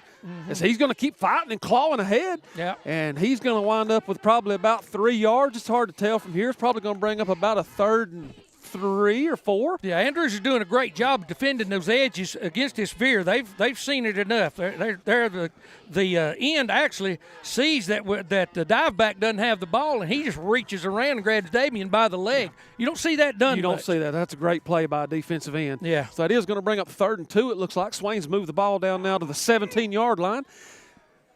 As we're going to break the huddle, we are going to be twins right, tight left, traditional split back look. Again, here comes Donovan in motion.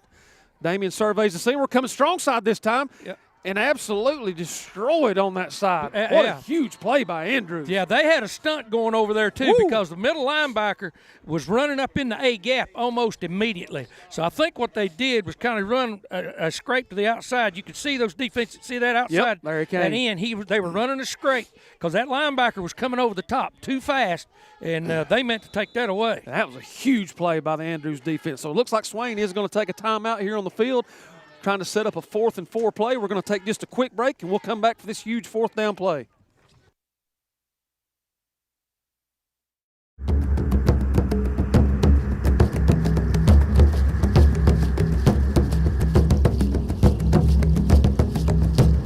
The Smoky Mountain Conference, one of North Carolina's oldest and most storied athletic conferences, producing champions on and off the playing field for decades.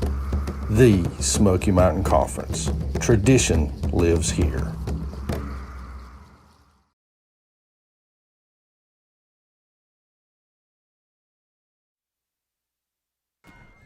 So welcome back, Maroon Devil fans. We are here in a big part of this game as we are down to 6 minutes and 43 seconds to go in a huge 4th down play here for our Maroon Devil offense as we've moved the ball about 60 yards down the field. We are 4th and 4 from the Andrews 19. Yeah, and this is going to be a huge play right here because we don't need to give them the ball back in this quarter. No, we don't. Looks like we're going to back up to a shotgun. Nope. Damian's going to be under center, pro set, pro left, split backs.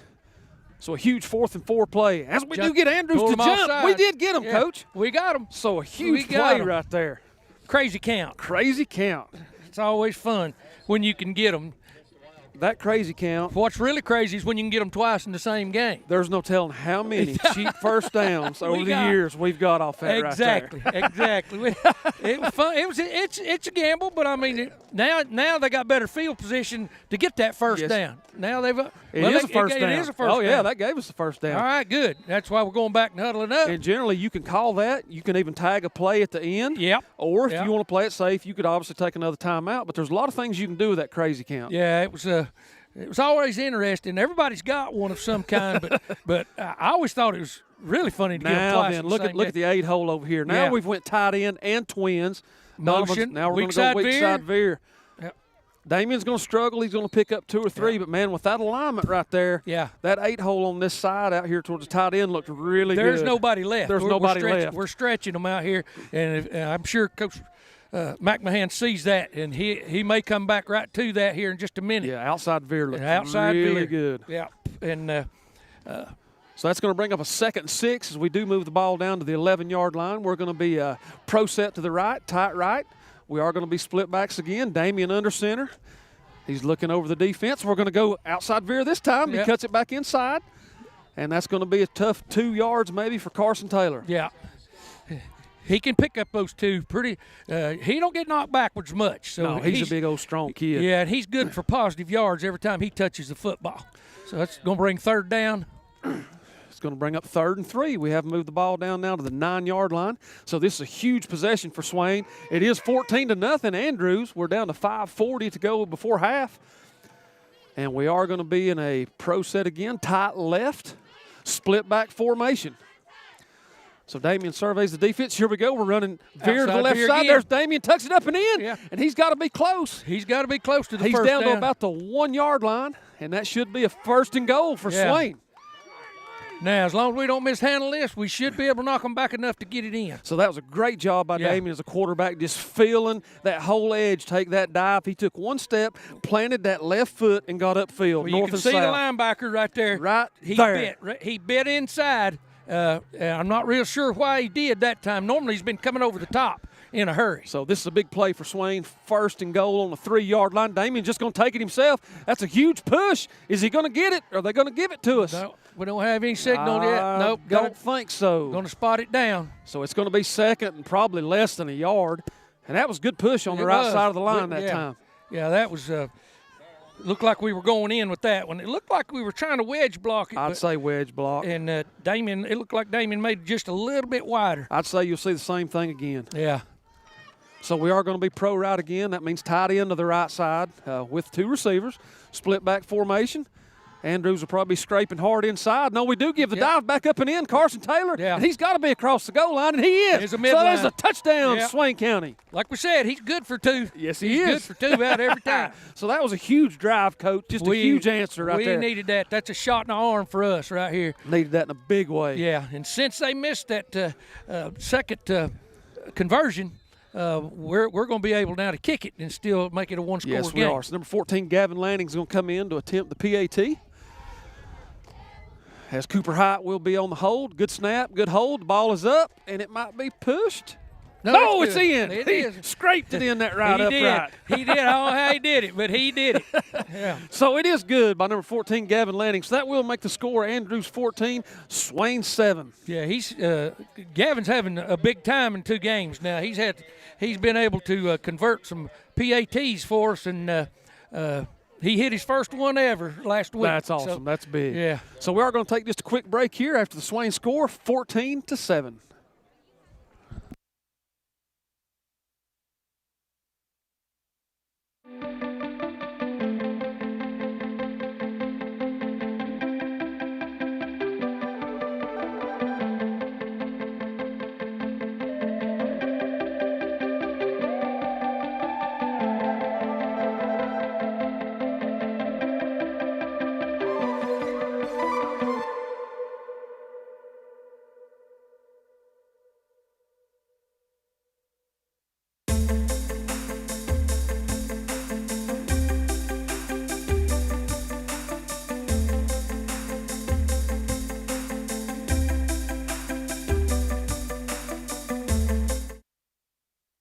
So welcome back, Maroon Devil fans, after a big answer there by Swain offense to make it a 14-7 ball game. Number 14, Gavin Lanning, will tee the ball up for the kick. Only a couple steps behind, so probably going to be a pooch kick. Yep. And he does. He pooches over to that right corner there to number 4, it looks like, Gage Runge, who called for a fair catch. Yep, he did, and that's but those up they've already told those people that's up like that and they get a pooch kick, don't try to run with it. They're getting down there too quick. Just fair catch it, and we'll take the ball right there. Right so there. Andrews will take over.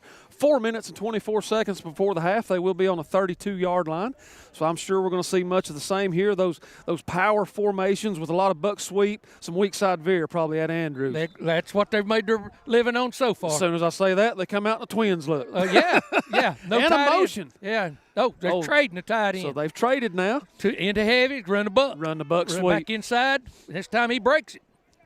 And a nice job there on the tackle by a host of Maroon Devils. Yeah, they blocked that perfectly. They blocked it exactly the way you're supposed to block it. That trade, we kindly fashioned that first into our stuff. And what it does is once you made an adjustment, you can see defensive linemen try to readjust and see safety's trying to come up.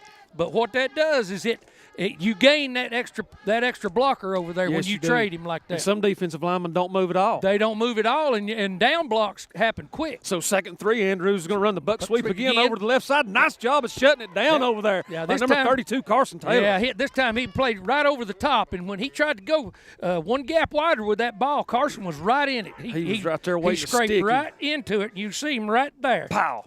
And that's also number 81 over there. Nice play by Nathan Bogdanovich. Yeah, I both could see linebackers. him. It feels too flat over here. I couldn't see him coming in there. So, again, it's going to bring up a huge 3rd down right here, right before the half. It's going to be 3rd and 3. Andrews has the ball on the 39-yard line. The clock going down to 3 minutes and 15 seconds before the half. So Andrews will break the huddle again in that really heavy right formation with the tight end and the wing. Probably going back with their isolation. Probably so. Here comes a toss sweep to the strong side, and it's set up pretty good. Here comes Gavin Wilson, but a nice open field tackle, really. Yeah, really was, and he gets the first down. But that's kind of a delayed look too. I don't know whether they're setting something back up inside with their blocking scheme, but he actually hesitated and waited on that ball for a split second before he took off. That'll be a huge first down there for Andrews as they do convert. It will bring up 1st and 10. Andrews has moved the ball ahead there to the 47-yard line. The clock is going to wind down to about 2 minutes and 45 seconds. Andrews with a heavy look there to the left. Yeah, we gone to a 5-man front now to the old 52 look. There's a quick pitch to the left side. Yeah. And that's going to be to number 2, Bateman. Yeah. Or Weaver, actually. He's going to cut the ball up and gain about probably 5 yards, though, on the quick pitch. Yeah. When you go to that 5-man front to try to take away some of the stuff they're doing up there, you lose an outside linebacker. And so that may be what Coach Phillips and his crew's trying to do over there, who's calling his plays, because they are the linebacker play they're trying to get rid of. So that will bring up a 2nd down and 3. Andrews has now advanced the ball across the 50-yard line. Ball setting at the 47. 2 minutes now before the half, so a big stop here on defense is what we're going to need. They're going to look to weak side veer. Weak side veer. The quarterback's going to give it a little fake, but a nice job by Elijah Waddy not buying it. Right. And a good tackle. Yeah. Gabe was almost on top of it. If he'd have waited a split second longer, I believe that quarterback would have run right to him. And when he cut it up, good play from the inside out. So once again, for about the 6th time tonight, it seems like we're going to have a 3rd and short situation here. It will be 3rd and 2. The clock will wind down to 1 minute 35 seconds. It's going to keep rolling as Andrews does have 2 timeouts left. So they're going to be real heavy on this right side. Gives them the weak side veer game. And it's going to be a sneak. Yeah. It's going to be a big push. And I think I thought he was short. But I was too, but I don't. An official where he's got it spotted, I believe they're going to check it out here with the sticks probably. Yeah. The clock will stop at 1 minute 17 seconds. As Andrews did call a timeout, so we'll go ahead and go to a quick break here, and we'll be right back.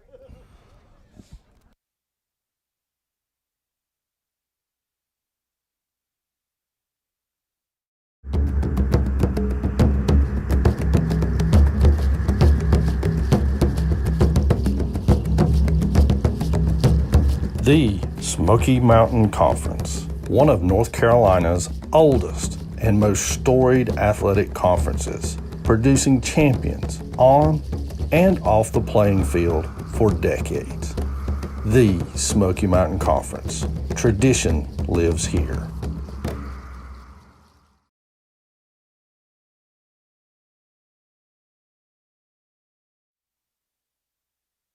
So we are back live now. While you were away, they did bring the sticks out and decide to measure this, and it will be a big first down there for Andrews. As they did pick it up, the ball will now be spotted on about the 43-yard line as Andrews did call a timeout. So Coach Phillips has his troops over there trying to decide how they're going to attack this next 1 minute and 17 seconds. Yeah, and it's time for us. We've got to put a stop on them right now, Coach Moore, with 1 minute and 17 seconds.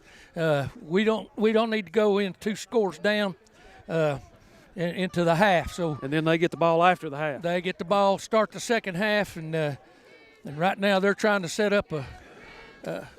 So it looks like Andrews is going to come out in a shotgun. They're going to be a probably 2 by 2. The tight end's probably got to be up yonder to the top. Yeah. We have a hard time seeing. Yeah.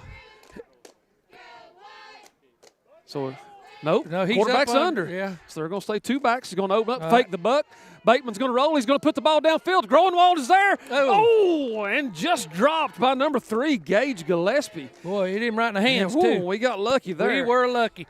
Yeah, he ran the route from inside out.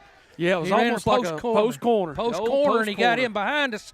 And, boy, when you're having to try to turn and catch up like that, that's tough. That's tough. And Gillespie, those of you who don't know much about him, he's one of the fastest kids in the conference. He's a track champion, so Donovan's got his hands full over there with him.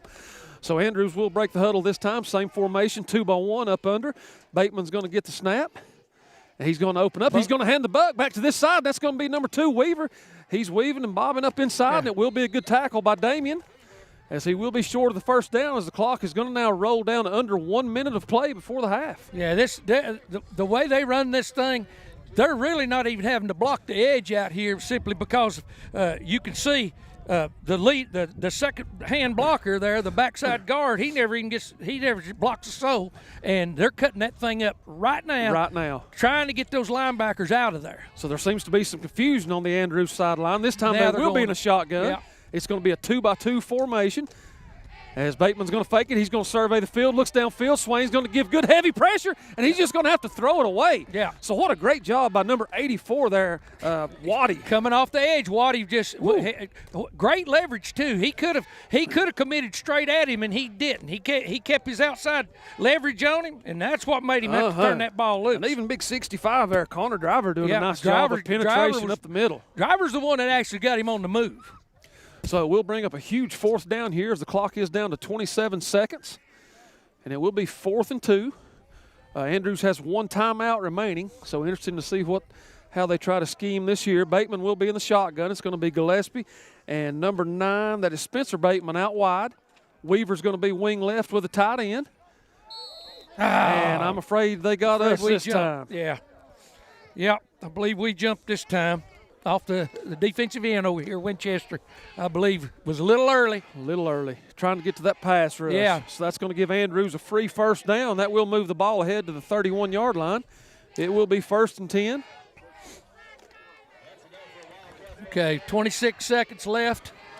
And they don't have much time to keep running the football unless he's going to use that timeout. Yeah, so they're going to have to put the ball in the air here. Last 2 times they've been in a 2 by 2 look with a wing and a tight end. Going to be the same here. Basically a wing T type look back in the shotgun. So Bateman's going to get back. He's going to receive the snap, and we'll see what happens. Here's the snap. He's going to hand it to Gavin Wilson, and he's got some running room. He could be gone. He is. And he's going to score. That's going to be a touchdown for Andrews on a huge play. Buck sweep out of the shotgun. He cut that thing back so quickly. He's a good back, I'll tell you what. And you can see right there, he sticks that foot in the ground, and when he does, all the inside has over pursued. We're all the way over the top of it, and he realized that's what's been getting him. That's how we've been stopping it, and he stuck his foot in the ground, actually cut back way 2 gaps back. 2 gaps back. So that's the second huge run of the night by number 15, Wilson. Again, Andrews will line up for the 2-point conversion. It's going to be the quick pitch to Weaver, and he's going to be stopped short this time by the Swain defense. So that will keep the score at Andrews 20, Swain 7, and we only have 17 seconds left to go before the half. Yeah, we got time for a return and maybe one play. Maybe one play is going to be it. So we're going to take a break till we come right back to receive this kickoff.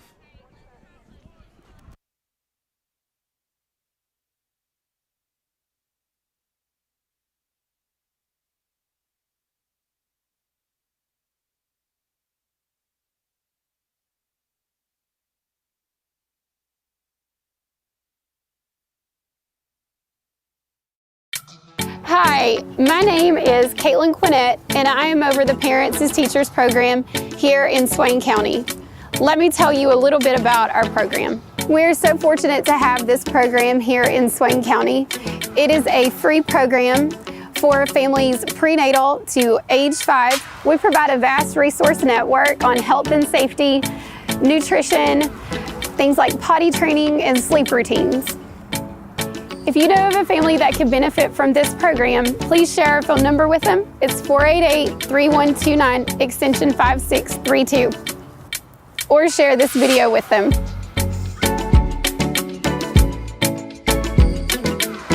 So welcome back. We are here for this kickoff. 17 seconds to go before the half. Andrews just scored, and again, it is a squib, and the ball will be rolling around, but this time it looks like Swain will get on it. And I can't tell the number who actually was able to pick that up for us, but that was huge. We didn't want to give it back to Andrews right there. Exactly, and I believe that was Marcus Young. I'm not sure. That ball was like a gray squirrel running across through there. I don't know. So, fortunately for Swain, though, that is going to give us the ball just shy of midfield, and we do have 2 timeouts left, 15 seconds, not a lot of time to operate. But I suspect we may take a shot right here with number 6. Yeah, I would. We got nothing to lose right now. We got being 2 scores down, got to make something happen. 4 twins to this side. Damon is going to open up. He's going to fake the bubble. He's going to throw it long. He may have Donovan, and he does. Huge pass play there. All right, clock should stop. So a great call, great execution right there, as we did just give this bubble screen out here a look. That made the corner set for just a second, and Donovan was able to run by number 3, Gage Gillespie. Yeah, that was the safety had to come over the top to try to cover that. That's a long way for a safety to have to run, and he just didn't. He couldn't get there. So that's at least going to give us a fighter's chance right here. Is the clock is running for some reason. I don't know why. There seems to be a lot of confusion they're right now. discussing it down there, saying he was in bounds. So the clock has run down to like 4.1 seconds, but it should be at least 8 or 9 or 10. He's so got the referee. I see the head referee. He's over there trying to get him put the time back up. So yeah. Let's see. He's going to put 8 seconds back on the clock. So a huge play there and a good throw by Damien there to Donovan. It is going to move the ball down to the 18-yard line. So we have a chance here to get a really cheap score, really, before the half. We do, and we actually got time basically for two pass plays. 2 plays. If we need it. We have 2 timeouts left, 9 seconds. So Damien is in the shotgun, Gabe to the left, Carson to the right, and looks like Coach Phillips from Andrews is going to call a timeout. Yeah. So as these guys talk about what they're going to do and strategize, we're going to stay here. We'll keep it with you here. As Andrews was able to convert a huge play here a minute ago. They were in a shotgun. They'd been throwing the ball a couple times. They hit a buck sweep for a big gain from Wilson. That was his second huge run of the game. And at this point right now, it is a 20-7 game. So huge point right here. We need to put this one in. Yeah, we've got to have some points and just try to gain some kind of momentum going in at halftime. And then come back out the second half, regrouped and remounted and reloaded. So we're going to look for someone to make a huge play here for us. I'm sure Coach Phillips is telling his guys, you better know where number 6 is at all times. Mm-hmm. So that may free Waddy or even Cooper Hyde up here to make a big play for us right before the half. Exactly. Yeah, they'll try to cover 6 with everybody they got over there, the best they've got, and see what happens. So we will be in the shotgun, 2 back still. We're going to have, it looks like 81, that's Bogdanovich split out by himself here to the left. Donovan's in the slot, Cooper Hyde by himself on the right. So Damien will receive the snap. He's going to roll out to the right. He's going to throw it. He's going to give him a chance, and it's just going to be too far to the outside. Yeah, got 3.5 seconds left. Yeah, they run a little X route over there, outside in and inside out. And he's just a little bit behind him. Yeah, they had just enough pressure there by the Wildcat defense coming off the edge to just make him rush that throw. Just a thought.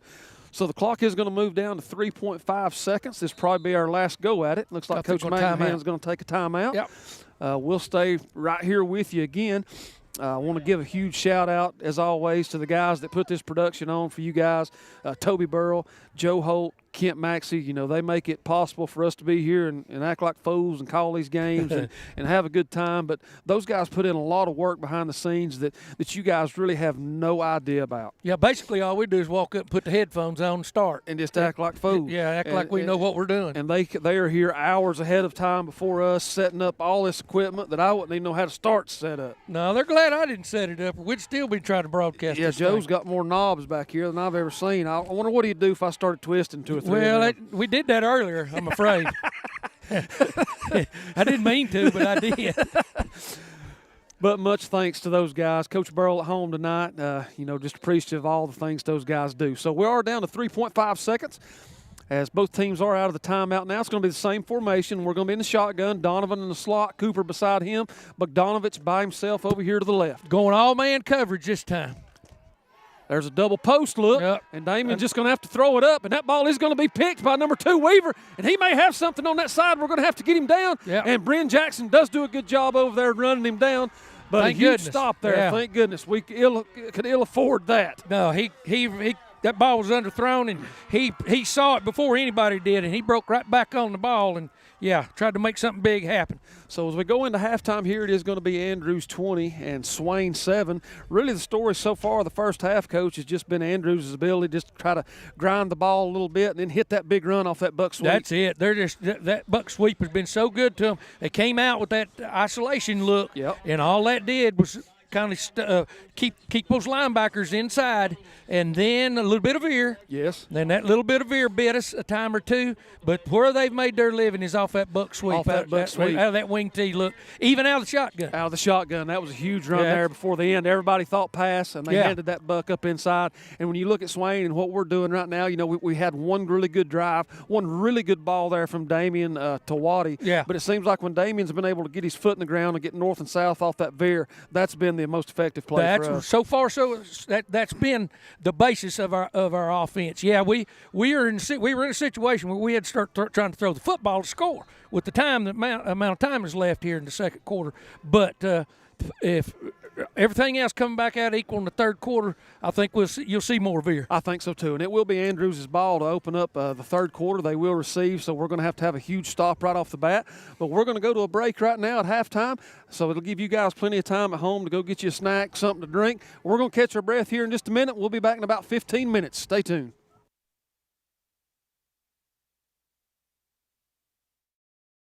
Good afternoon. It is a marvelous, wonderful early spring day in March, and we are at the high school. You're going to hear all kinds of sounds around you. For example, over on my left back behind you'll hear some fans. That's because our greenhouse is in full effect right now. You're going to hear the band probably playing off on the side because they're getting ready for the home ball games so that they can provide some off-the-field entertainment. You may even hear some buses coming in because right now the buses have completed their routes for the afternoon and they're coming in to park up here at the high school. So many wonderful things going on. Need you to put a couple down and remember them though. The first one is this. It is registration time for the pre-kindergarten program. You need to call 488-1494 and talk to Tricia Chapman or to Maxine Largent. If you have a child that is going to be 4 years old by August the 31st, you need to get signed up. It's a wonderful program, and we have research that shows us that the students that go to our pre-K program do well all the way through graduation. As a matter of fact, I have even heard that students who go to our pre-K program don't drop out at all. So please, call 488-1494 and get your son or daughter registered for that. But that's not where we can start necessarily, because we have another program called Parents as Teachers. And Caitlin Quinnett has taken that over, and she has the ability to work with children younger than pre-K age, even at home. So let me give you Caitlin's number, 488-3129, and you need to use an extension on that, and the extension is 5632. Call Caitlin if you have a pre-K student and you would like for them to get some services from the school system as well. Caitlin's a wonderful young lady, and she would love to help you. Another reason that I'm up here, though, is not to just talk about those, but it's also to talk about some of our athletic programs. For example, you can see over my shoulder that softball has started. They actually are going to have their first game, I believe, next week. And next week we have our last regular season game for our men's soccer team. They have had that soccer team has had an amazing year. They're in the running to win the Smoky Mountain Conference. I would encourage you to come and to watch that game, or you can see it on the Maroon Devil Network, either way. I tell you what, our soccer team has come so far in the last several years, and a lot of that is because of their coaches, Scott Klein and Romano Michelotti. They are outstanding men and are leading the young men that are with them to achieve great things. And also, part of the reason that this team is so strong this year is because of the senior class. So I want to shout out today to Booth Bassett and Seth Killebrew, Zach Klein, Anthony Reyes, Drew Singani, Chase Burrell, and Noel Wolf. That group has moved together through the soccer program since they were very little and have helped lift it to a new standard of excellence. But you know, there are a lot of people who work behind the scenes that we don't necessarily see. For example, Kate Poss films games and films practices as well, I believe, so that they can see what they're doing kind of in real time. Their statistician is Isabel Green, their manager is Jaden Perez, and their bus driver is Keith Payne, who is a coach for track and cross country. I'm telling you all of that because I want you to understand that it takes a large group of people to make all of this work. And I want to reach out and say thank you to everyone who is part of soccer, who is part of softball, who is part of band, who is part of any activity that's going on right now. We certainly and really do appreciate you. And I want you to know also that I appreciate each one of you. I know that we're ready to have all of our kids back in school, and we're working on that. But until then, if you will just keep supporting us, we'll keep working with you, and we'll be able to do some really great things even through the end of this year. By the way, I should probably tell you this. We have set a graduation date. It's going to be on June the 5th, and if everything works out the way I'm hoping, we'll be back up at the stadium with a semi-traditional ceremony like we have seen in the past. That's June the 5th. Don't forget that. We got a lot of stuff that's going to be going on between now and then. We're going to bring it to you. Like next week, I'm hoping that I'm going to be able to bring some people to you that have been, I don't know, invited to governor's school perhaps, because that's coming down right now as well. So stay tuned with us. If you haven't already, subscribe to the Maroon Devil Network so you can keep track of what's going on in the county. And until the next time, thank you and God bless you. Thank you for letting us be part of your family.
Hi parents, I'm Trisha Chapman, the Director of Bright Adventures Pre-Kindergarten for Swain County Schools.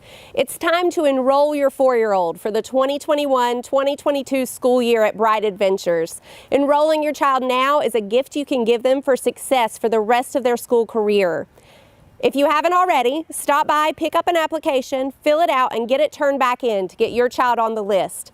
Research has shown time and again that a high-quality pre-kindergarten education is the foundation to school and career success. So get your child started now. Here's some things you might not know about Bright Adventures. We are free to all 4-year-olds of Swain County. This is because our community knows that getting a strong foundational year at Bright Adventures is key to success throughout a child's school career and beyond. We have 6 classrooms with birth to kindergarten licensed teachers. All of our classrooms have a full-time assistant teacher who meets NC Pre-K requirements. Not only do we have the degrees and certificates to enable us to provide high-quality early education, but together our staff has 150 years of experience in early childhood education.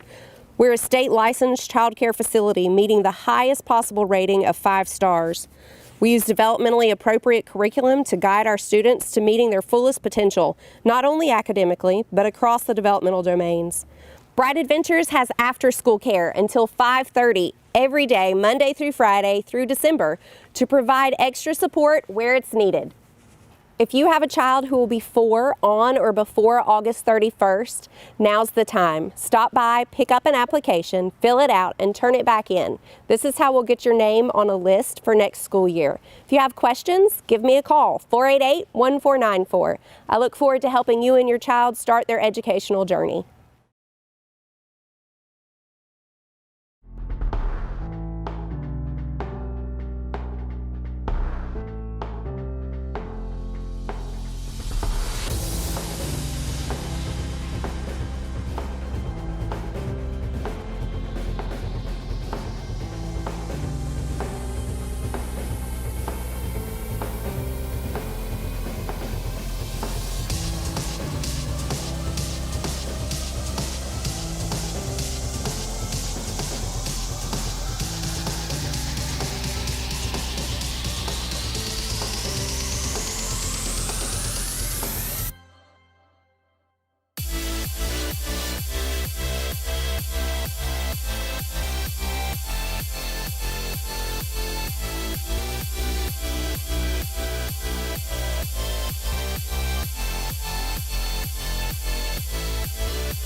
Hi, my name is Caitlin Quinnett, and I am over the Parents as Teachers program here in Swain County.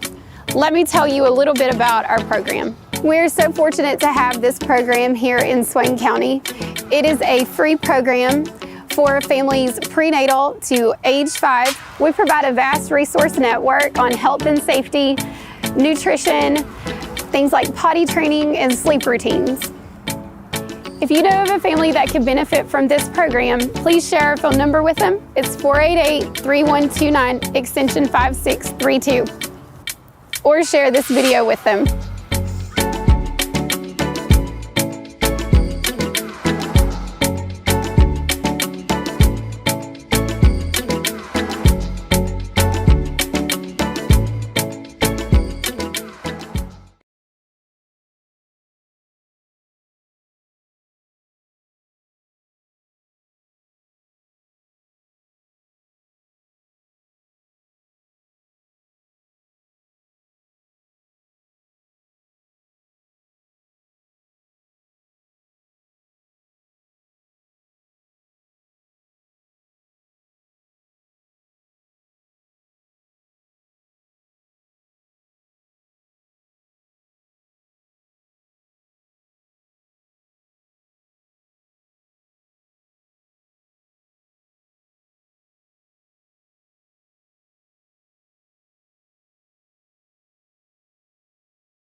Whoa.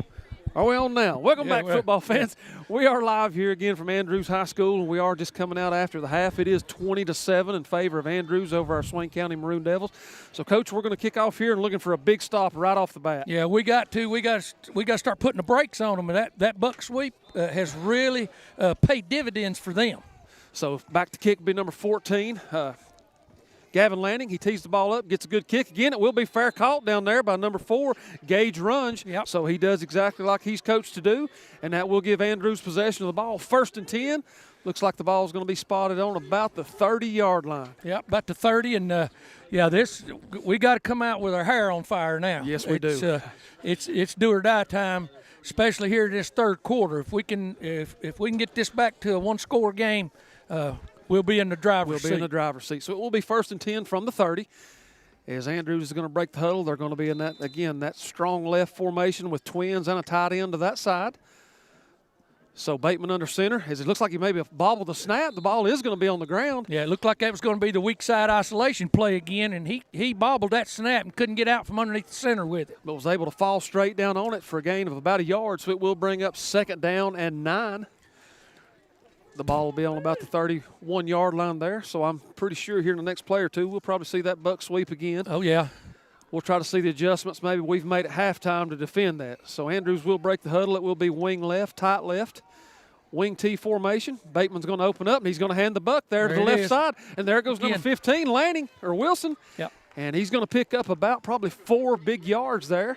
They're running that's buck sweep about as tight.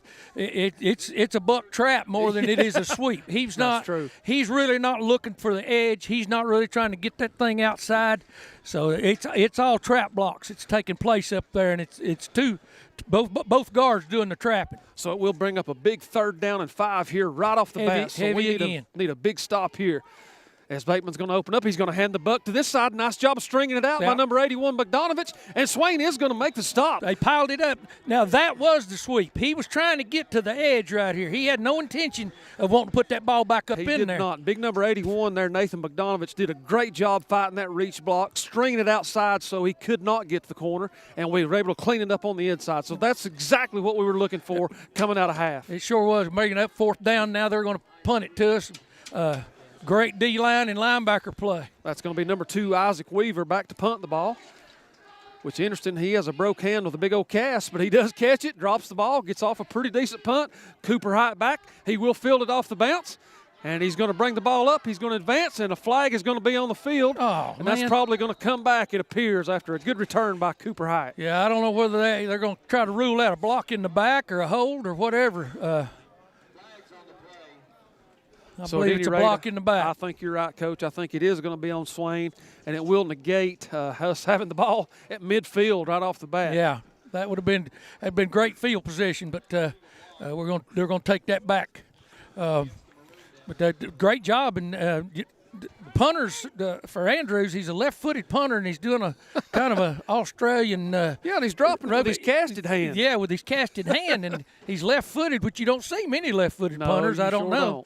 But he drove that one upfield, and we were just about able to make something out of it. But we'll see what happens here. So here comes our Maroon Devil offense. It will be our first possession after the half. We'll see what we've schemed up there at halftime to try to be different.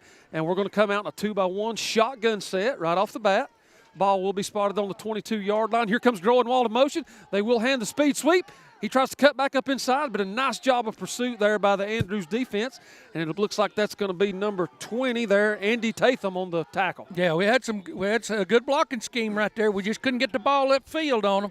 Bernheisel, a great down block to the inside up on the linebacker and had him hemmed up. So that will be only a 2-yard gain there by Groenwald. So that will bring up a 2nd down and 8. The ball will be spotted on the 24-yard line. Be the same formation for Swain, 2-by-1 set. Damien in the gun, Taylor to his right, Lillard to his left. Damien's going to roll to the right, look to pass. He gets rid of a good ball. It's going to be tipped, deflected, and it will be intercepted by Andrews as he does hold on to the ball. Yeah, he was intercepting that one all the way to the ground. He really didn't have a handle on it laying on his back there, but he finally gathered it in. But right at midfield and picked that off on a tip ball. And I couldn't tell the number there on the interception. He was on the far side of the field. That was a great play by that kid to maintain possession of the football. Hung on to it, and I don't know how he did it. So that's going to give Andrews the ball right back after we'd done just a phenomenal job getting that stop that we needed. They're going to have the ball on their side of the field. What number? Number 3, that was Gage Gillespie. We talked about him earlier, what an athlete he is. So Andrews will have the ball 1st and 10 on the 47-yard line. Looks like they're going to be wing left, tight right. And it's hard to tell if they're in the Murphy look with the backs or a true split back formation. Yeah, I believe it's pretty much a true split and because it's going to be weak side veer. Yep. And Swain does a good job shutting the door on that side. Look like number 10, Gabe Lillard's going to be in on the tackle. Yep. Andrews picks up about 3 yards maybe. Probably going to bring up 2nd and 7. Yeah, they're continuing to look for that to try to about everything they've looked at the weak side's been a veer look, and on one occasion they've run the buck trap to the weak side. So here they're going to go loaded again. And it will be 2nd and 7. Ball spotted on the 43. Bateman under center. He's going to see the snap open up, probably handle a little quick dive play there to the A gap. And Andrews does get a lot of good push there. That's going to probably gain about 3 good yards. Looks like the ball's going to be spotted about the 40, bring up 3rd and 5. Yeah, they're trying some midline of their own right there. They're trying to find that open gap where a linebacker has to come downhill and play into it. And make a play right now. Check that. It's going to be actually 3rd and about 3. So, again, a big 3rd down here for the Swain defense. As Bernheisel, Jackson, Allison, and the guys will toe to the line. Bogdanovich walks up to make it almost a 6-man front. As there's the buck to that left side. Wilson makes that one cut to make Swain miss, and he will get the 1st down. Yeah, they're just turning it into a buck trap inside, and they're blocking it a couple of different ways. But every time they gain that one extra blocker over there, they've had success. And he has really good vision. He has a knack for being able to find exactly where to stick that outside foot and get up into green grass right now. And when he does, he's not been knocked back yet. No, he's not. So Andrews will have the ball 1st and 10 as they're driving in Swain territory on the 31-yard line. As they will break the huddle in that heavy right set again. We've got a wing to the right. Looks like tight left, actually. Bateman under center. He's going to open up. He's going to hand to Weaver. He's going to run the dive up and in, and Swain does a good job of stopping him for about a 1-yard gain. Yeah, great defensive line play that time of all of them up there, and linebackers too. Looks like number 62, Aiden Allison, getting up off the bottom of the pile there. So a nice job of the white shirts not letting the black push him back that time. So it will bring up about a 2nd and about 8 here. As Bateman comes up, Andrews will be in a tight right, wing left formation. As they're going to break the huddle, they're going to hand the buck sweep to the right. It's going to be cut up tight inside again, but a nice job by number 72, Bernheisel, number 32, Carson Taylor on the stop. Yeah, they for some, and I guess that's just the way they want to run it right now, is they're wanting to run that thing back inside every time they get a chance. They're not even trying to get to the edge anymore. So that will bring up, once again, just a huge 3rd down play. It will be 3rd and 2. The ball will be spotted on the 24-yard line. Again, the clock is just running like crazy. We're already down to 6 minutes and 37 seconds. So the heavy set is here to the right with a tight end down the wing. Weak side veer. That's going to be handed to Weaver, and he's going to get a good push. Looks like it's going to be enough for the 1st down. Yeah, he's going to get that 1st down. Those backs were lined up so tight together, you couldn't tell who was going to get that football. And that's one thing about Coach Phillips that he's adapted over here at Andrews is our traditional split backs are pretty much behind the guards, 3.5 yards. We'll cheat, move them around. Man, he has those guys so tight. Yeah, they're right there together, and when they come out of there, it's hard to tell except which direction the quarterback opens up, exactly where he's going with it. And it looks like Swain will take a timeout here as Andrews is driving, and we'll take a short break, and we'll be right back with you for a huge defensive possession.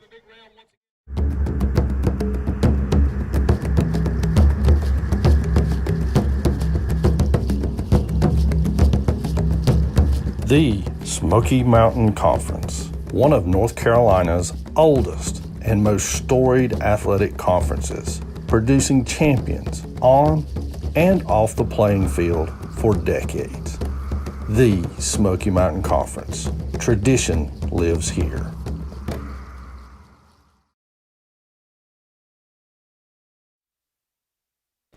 And welcome back, football fans. We are back here live from Andrews High School as Swain is looking to put the clamps down here on defense as Andrews has driven the ball down now to the Swain 18-yard line. It will be 1st and 10 as Coach Stevenson called a timeout, try to figure out something here to maybe slow down this buck sweep a little bit. Yeah, and just like you said, Coach Moore, the running the football is burning that clock up. And we don't have the ball in our hands, and this goes back to some of the old principles of wishbone football and Rosman. So a true wing T set.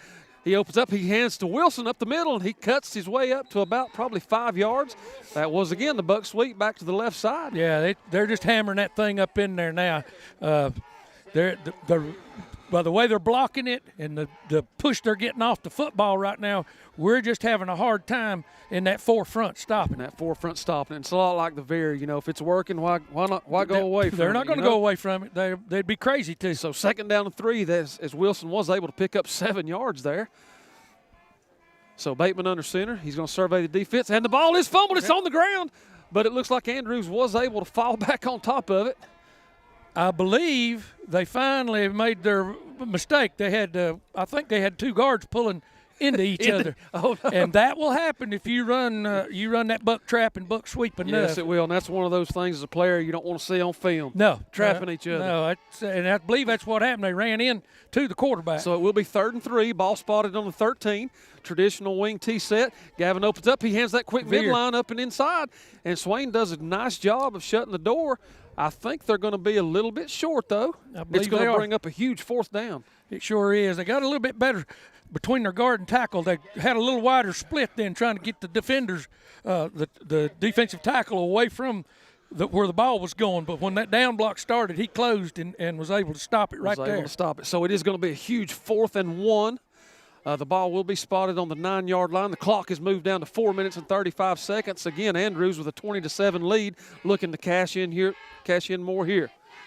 So heavy left set, opens up. He hands to Weaver. He's up and in on a good dive play again, and that's probably going to be enough for a 1st down, I would imagine. Yeah, they just base blocked that one straight up. They helmet on helmet and just tried to knock us back off the ball, which they did. That's just the old what we would call 47 single. Yes, single block. That's it. They just block the man in front of you and get what you can get. Get what you can get, and it's no different than a quarterback sneak. You're just handing it off. So it will be a 1st down for the Wildcats. The ball will be spotted on the 7-yard line. Looks like we've got tight end to the right, wing to the left. Bateman under center. He's going to open up. Back to the buck trap. And it's going to be Isaac Weaver again. And Swain does a nice job that time of holding him to a very minimal gain. Yeah, that closing from outside in, and this time great outside play right there by Carson Taylor, squeezing that thing from up in the C-gap area. So Andrews will break the huddle now. It will be 2nd down, 5 yards to go for pay dirt. And it looks like it will be tight right again, wing to the left side. Bateman under center. He opens up, hands the dive there to Weaver. He's going to cut it all the way back to the right side, and he's going to get in.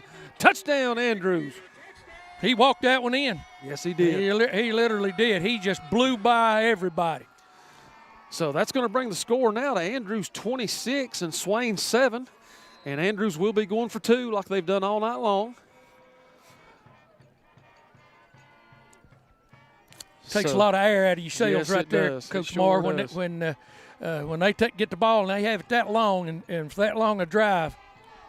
So Bateman under center. He's going to open up. He's going to hand the butt to Wilson. Sweep this time. And he is all the way to the outside, untouched, into the end zone for the 2-point conversion. It will be Andrews 28, Swain 7.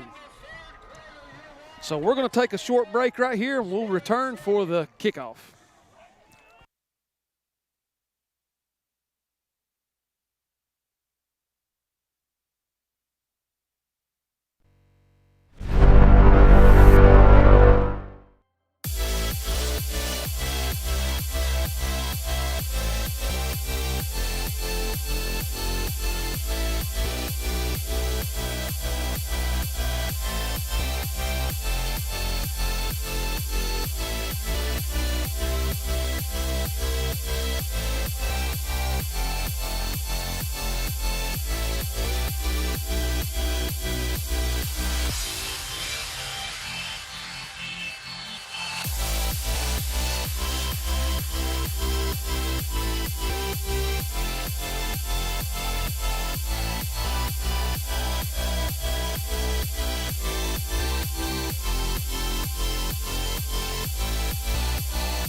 Welcome back. We're set for the kickoff here by number 58, Dalton Rose.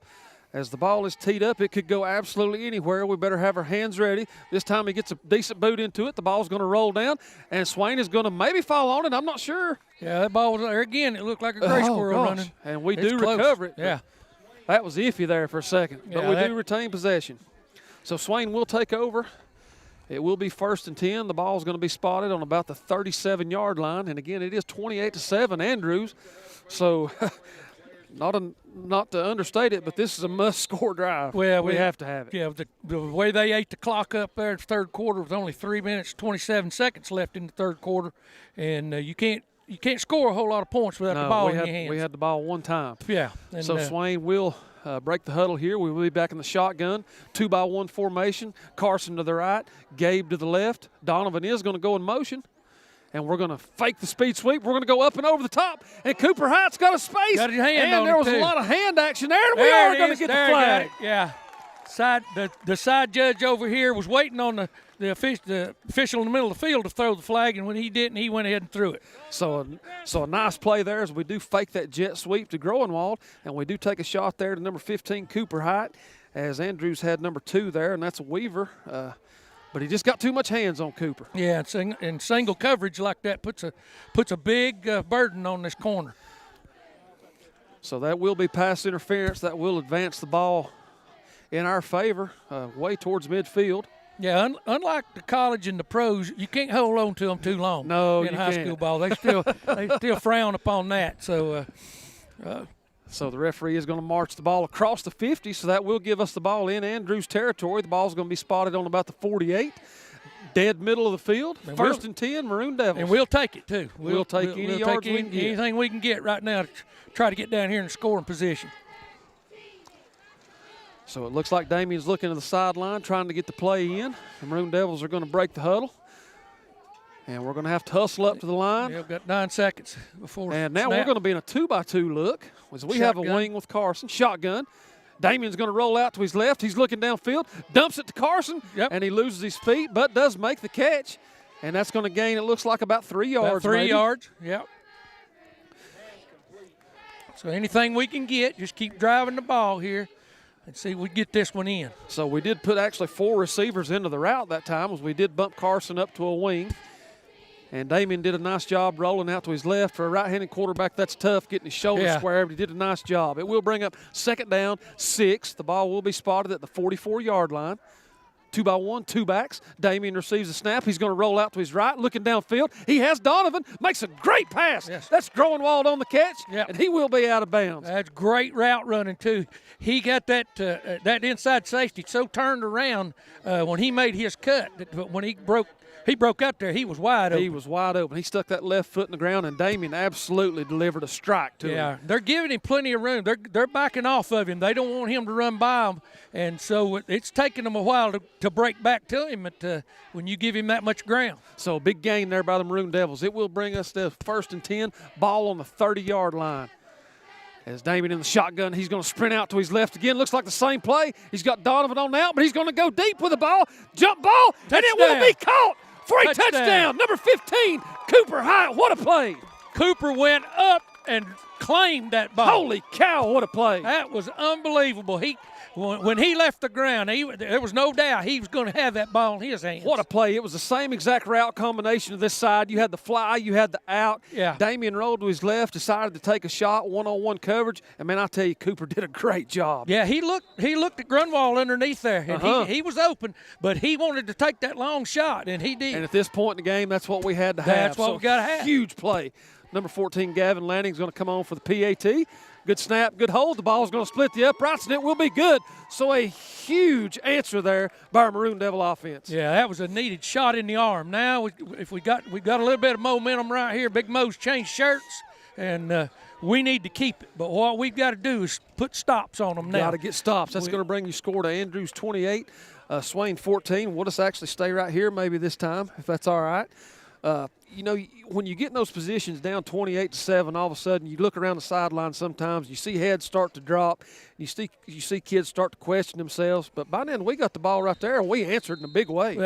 And we went with what we had. In other words, yes, if you continue to run veer plays, you've got to have a pass interference call somewhere along to come back in a situation like this. You've got to have some breaks. You got to have some breaks on the kicking game. Things have got to start turning your way, and especially for us to answer before the end of the third quarter. Absolutely, that was huge, as we were able to not really spend much time with that drive. No, and putting Damien back there in the gun and just letting him run around and uncork that thing, it's going to loosen them up a little bit. It is. So number 14 Lanning's going to be back to kick again, as we've got some confusion going on, as we're trying to get Young set. Yeah. We've got plenty of time. We're okay. Play clock's just down to 16. We're going to pooch it again over to that right side. Number 4 again. He's going to come up this time, make the same play. Yep, right in the same spot. He's going to have he won't have many return yards over there, but he's going to have a lot of returns. A lot of returns. So that will give Andrews the ball. Looks like it'll be spotted on about the 36-yard line. And just like we said earlier, a must score. This is a must stop. It's a must stop. We got to have it. Yeah, we can't let them control the rest of this quarter and most of the fourth quarter by just driving the football. And if I know Coach Phillips, that's his plan. That's his plan. That's exactly right. So Andrews breaks the huddle, tight left, wing right. Typical wing T formation. Bateman's going to open up. He's going to hand that buck again to Wilson, and we do a great job getting in the backfield. Right on the line of scrimmage. We got an injured player down there. I don't know if he's got a cramp or whether something happened to his knee. That looks like number 62, Aiden Allison. He's trying to get up. He's trying. I think it's probably a cramp. I think so. Well, he's walking it off. He'll have to come off for a play. Yeah, he's got that. He's been doing a good job. He went underneath that trap block and made that play at the line of scrimmage. He did. You can always tell when they start walking that old straight leg. Yep, got them old cramps. Kerry will have to get him over here and get his old hoof up there and straight out, and he'll be good to go. I tell my wife to do that, and she just looks at me like I'm crazy. You couldn't even get your foot up there anymore, Coach. So we'll be 2nd down and 9, as we did hold them to a 1-yard gain. Ball will be spotted on the 39. Now here's that heavy formation again to this right side. I can teach that. It looks like it's going to be the isolation. Looks like an isolation up the middle this time. And Andrews is going to get good push, and that's going to be a first down. Yeah, that's a play they started off the game with right there, just running that tight isolation, running it right at our middle linebacker and blocking everybody on the line of scrimmage, and it's a difficult play to see coming. And that is Isaac Weaver. He is 6 foot, 180 pounds, so he's a good size back. Him and Wilson make a very dynamic backfield. Yes. So Andrews will have the ball now right at midfield. It will be 1st and 10. Clock is down to 1 minute and 40 seconds to go in the third quarter. Tight left, wing T formation. Bateman takes the snap. He hands the buck again. Wilson surveys. He's going to cut it up inside, and he's going to only get about 3. He got about 3 or 4 that time, and they started it out like he was going to try to get it to the boundary like he did for the extra point down there. But when he cut it back up, he found a little bit of a seam. He found that seam, and you're right. Just watching him, he's a patient back. Oh, he just takes his time. He's not antsy about trying to get it right here, right now. No. He's going to wait and let that thing develop and then burst up into it. That's what he's doing. He's trying to wait on that second guard that pulls to get centered up on who he's going to block before he makes his move. So it will be 2nd down and 6. Ball spotted at the 47. It's going to be weak side veer. And it looks like that's going to be Weaver. He's going to fall ahead for about 3, so that's probably going to bring up about 3rd and 3. The clock is moving down to 45 seconds to go in this third quarter. Andrews will have to run one more play. So a huge 3rd down and 2 right here. Right here. We need a big stop right here. I don't see them changing anything they're doing. They're going to just let the clock run down a little bit and then run the play. And either run that isolation again or run the buck trap. I agree with that. As Andrews is content to let the clock run down. The play clock is down to 10. Game clock is down to 18. So 3rd and 2. Will be tight left, wing T. Bateman's going to hand that weak side veer, and there's Wilson.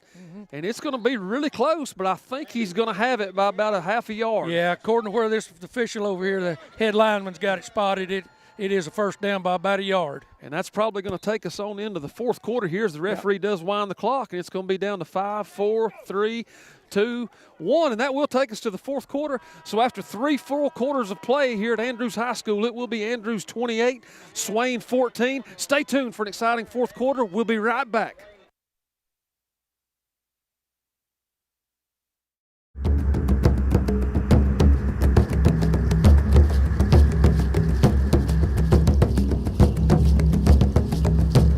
The Smoky Mountain Conference, one of North Carolina's oldest and most storied athletic conferences, producing champions on and off the playing field for decades. The Smoky Mountain Conference. Tradition lives here.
That's it. Right. And if it's not inside, then he'll stick it and he'll get to the outside. So that will give Andrews another first down on that penalty. So the ball is going to be spotted on the 10, so it's going to be first and goal again for Andrews. And it is Swain down 14, 28-14. So it looks like we're going to have a stoppage of play right here. 9.5 minutes, a little over 9.5 minutes left to go. I believe it's going to be a timeout.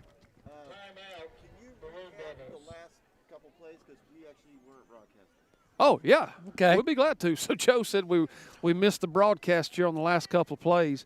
So Andrews has, after a penalty on Andrews, a personal foul that backed them way up. They hit a huge buck sweep down that right side, and then we were called for a personal foul, face mask. Right. And then they ended up getting a first down out of it on trade off of yardage. Just a trade off of yardage. But they're not going away from what they've been doing since the first play of the game. They're running a little bit of weak side midline option and really not doing a whole lot of option with it. Just running the dive. I think Bateman may have kept it one time tonight. Yeah, and they're running a ton of buck sweep and buck trap. Buck sweep, and, buck trap. And like we talked about, once those backs, once you run that wing tee enough, and those backs understand the blocking schemes and who's being blocked and by whom, they can pick and choose where they want to run that find thing. those alleys. That's exactly right. So we're going to come back here. It's going to be 1st and 10, 1st and goal, actually. As Andrews will come up to the line. Bateman's going to hand that weak side veer. There's Weaver. And we do a nice job that time with penetration by, it looks like, number 10, Gabe Lillard. Yeah, Big old 65 there on the bottom of the pile. Yeah, Gabe came to the line of scrimmage because of the heavy set back to the other side. Came off the edge and was able to grab the running back before he got to the line of scrimmage by his heels. And Gabe also is a sophomore, so a lot of good young players out here on the field tonight. Yeah, like we said earlier, they really don't know the situation they're in. They're just playing hard. So that's a 2-yard gain for Andrews. It will be 2nd and 8. That's going to be veered. It's going to be hit quick. Oh, I thought he gave it. I did too. And there's Bateman keeping it. We're going to have another flag back here. Had he given it, Wilson walked in. Yeah, Wilson would have scored. And it may have been the blocking scheme that gave it away. I don't know, because nobody touched the dive back. And he kept it like we mentioned earlier. Yeah, he had only kept it one time. And he kept that one. Looks like it's going to be a hold. Would it be a holding call? I think it is. So a huge penalty there on Andrews as they had got the ball down to our 8-yard line. So that is going to back the ball up even further, which is going to really help our defensive calls. Well, yeah, the big thing here now is not let them, with it being 2nd down, and keep them as far away from the end zone and 4 down territory. Absolutely, because it is 2nd and goal here from about the 20-yard line. So there's veer again. Wilson's going to cut it back up inside. Nice play there by big Connor Driver to bring him down. Bryn Jackson on the bottom of the pile as well. Bogdanovich, Waddy. So that's going to be just a minimal gain there by Andrews. It will bring up 3rd down now, and probably it's hard to see from up here. Looks like about, 15 maybe? Yeah, that's what I'm trying to see. It's hard to see, like you said, but it may be from the 15. Yeah, they're behind on the scoreboard down there. Way behind. I was looking down there. I was a little bit lost. So it looks like about 3rd and 15, so it's a huge 2 downs here for our defense. So we'll see what Andrews dials up here. It's going to be wing T, tight left, wing right. They're going to probe that weak side with a buck sweep. There's number 2, Isaac Weaver. He's going to cut it back up inside. He's still going. What a spin move. He put a spin move on. They cheated on us a little bit there. They've only run that a couple of times. That's the buck back to the weak side. Back to the weak side. Yes, it is. And he, because we went to our 5-man front and moved our linebacker and to the strong side. So that's going to bring up just a huge 4th down and goal right here. Looks like the ball is going to be spotted on about the 4-yard line. Yep. So Coach Phillips thinking about what he's going to do over there. Looks like he's going to run the play clock down probably and take a timeout is what I'm guessing by the looks of things. Play clock's down to 10 seconds now, and I'm pretty sure that's what we're going to do. And probably we're going to take a break right here as Andrews is going to call a timeout as we get our troops ready to come back for a huge 4th and goal.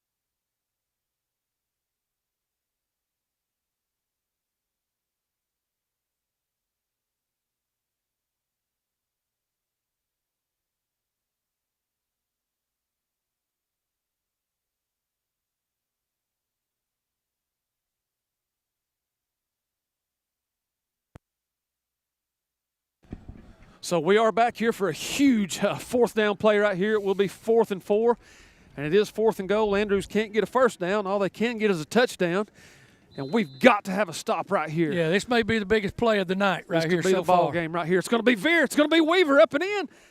We're pushing, fighting, clawing. What are they going to give it to him? And they do. It is a touchdown, Andrews. Yeah.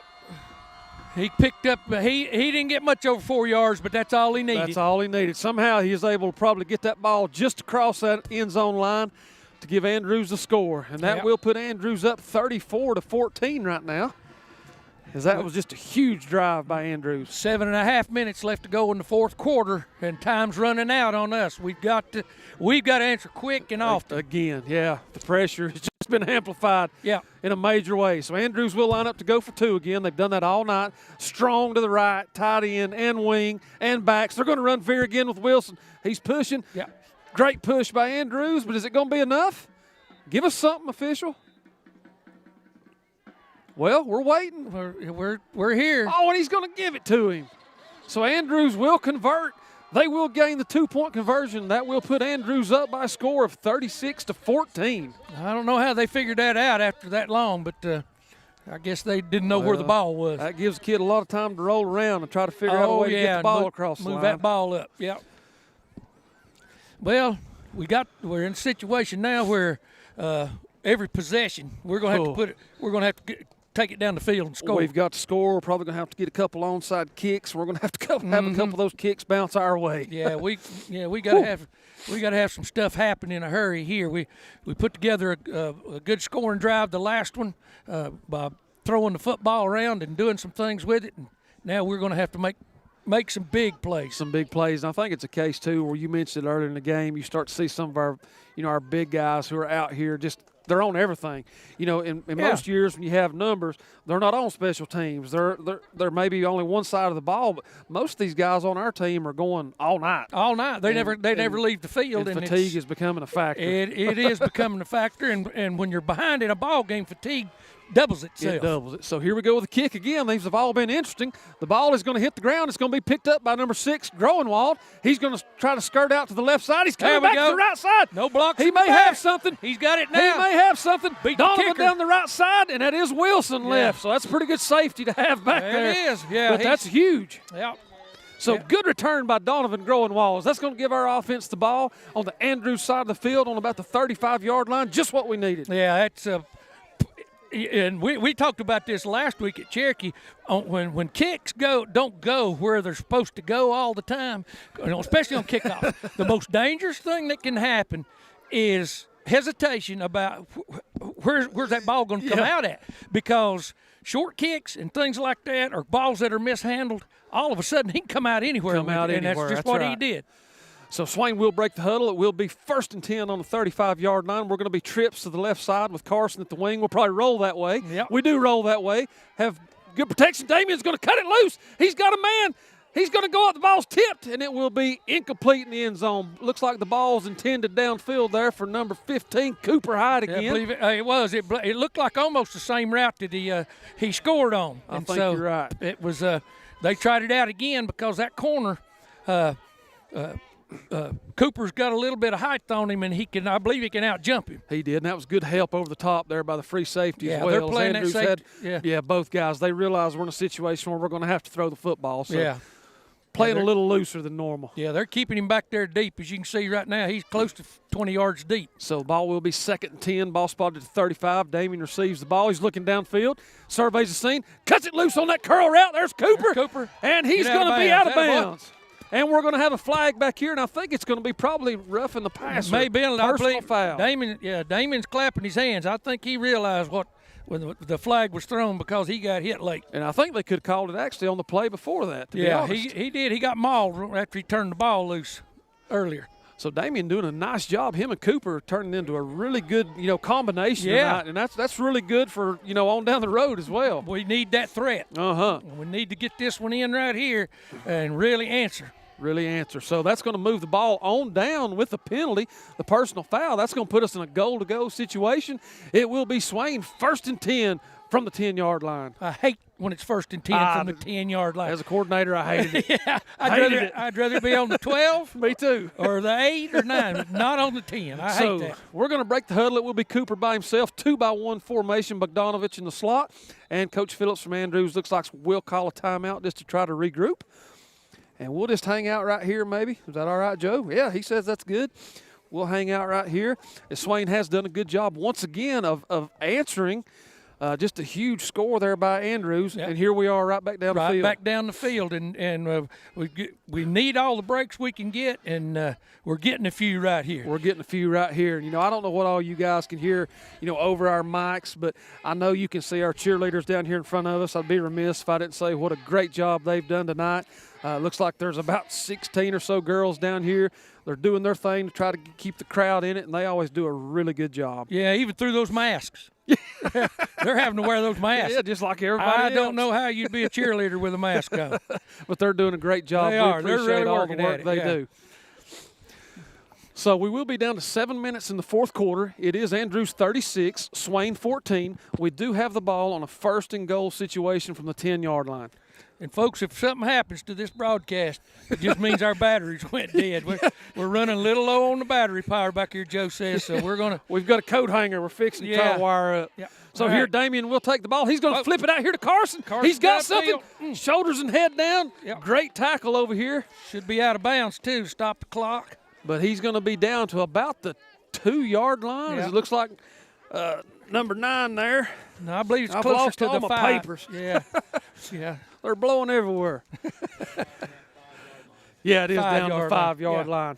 That was number 9, Spencer Bateman, on the tackle. Did a good job because Carson got those shoulders and head lowered. He rolled over him. He's hurting a little bit right now, too. So Swain will be 2nd and goal from the 5. Damian's still in the shotgun. Here comes Groenwald in motion to a trips formation. Damian's going to roll to the left. He's going to look. He's going to keep up inside, and he's going to be stopped short. Yeah, stopped short, probably down to about the 4, looks like maybe about 3-yard line. 3 or 4-yard line. He only gained about 1 or 2. Yeah, brings up 3rd down. We tried to almost get a little pick play over there with a quick out to Groenwald, but Andrews did a nice job jumping that route. So Damian really had no other choice but to try to tuck it and make something happen. So huge 3rd down here for Swain. We'll be 3rd and goal to go on the 4. 2-by-1 formation. Carson to the right, Gabe to the left. Yeah, they're fixing the blitz. Andrew's going to bring a blitz off this outside edge right in Damian's face. And there it got There's the lead pitch. option pitch. And Andrews does a good job. That's Isaac Weaver coming up to make the play. Yeah.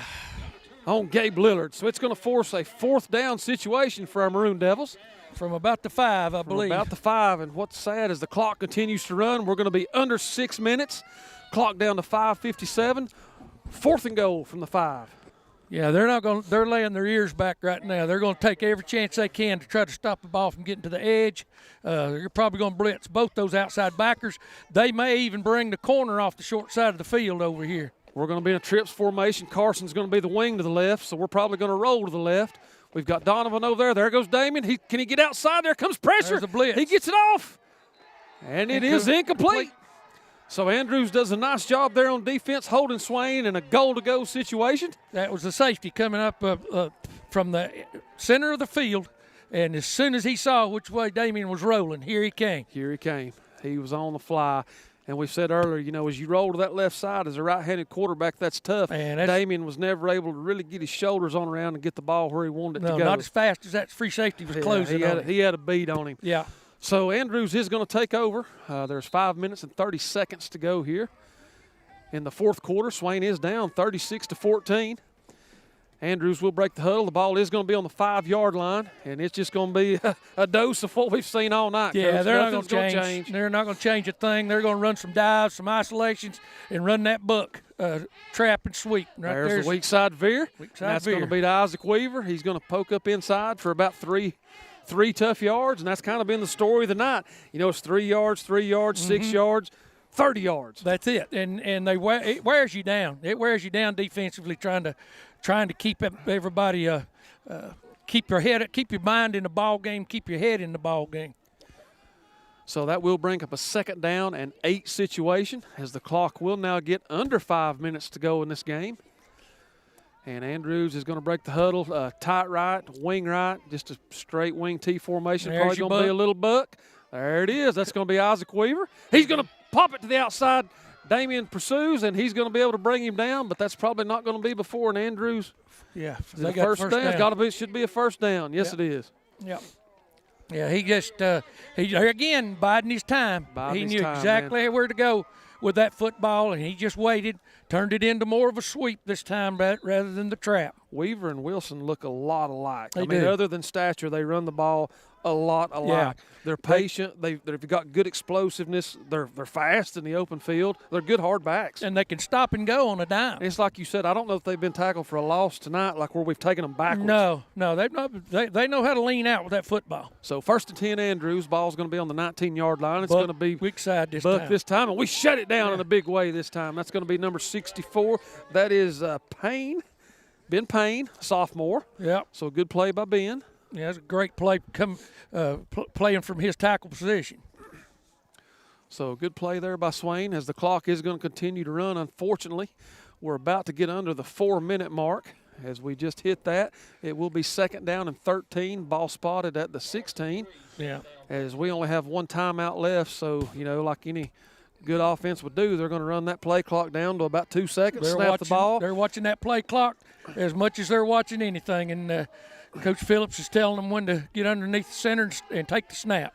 And it's just going to be a quick dive play up the middle, almost midline like. They're going to get a good push and gain a lot of yards off just that straight dive. Yeah, Andrews' offensive linemen are gaining ground on us and changing the line of scrimmage now.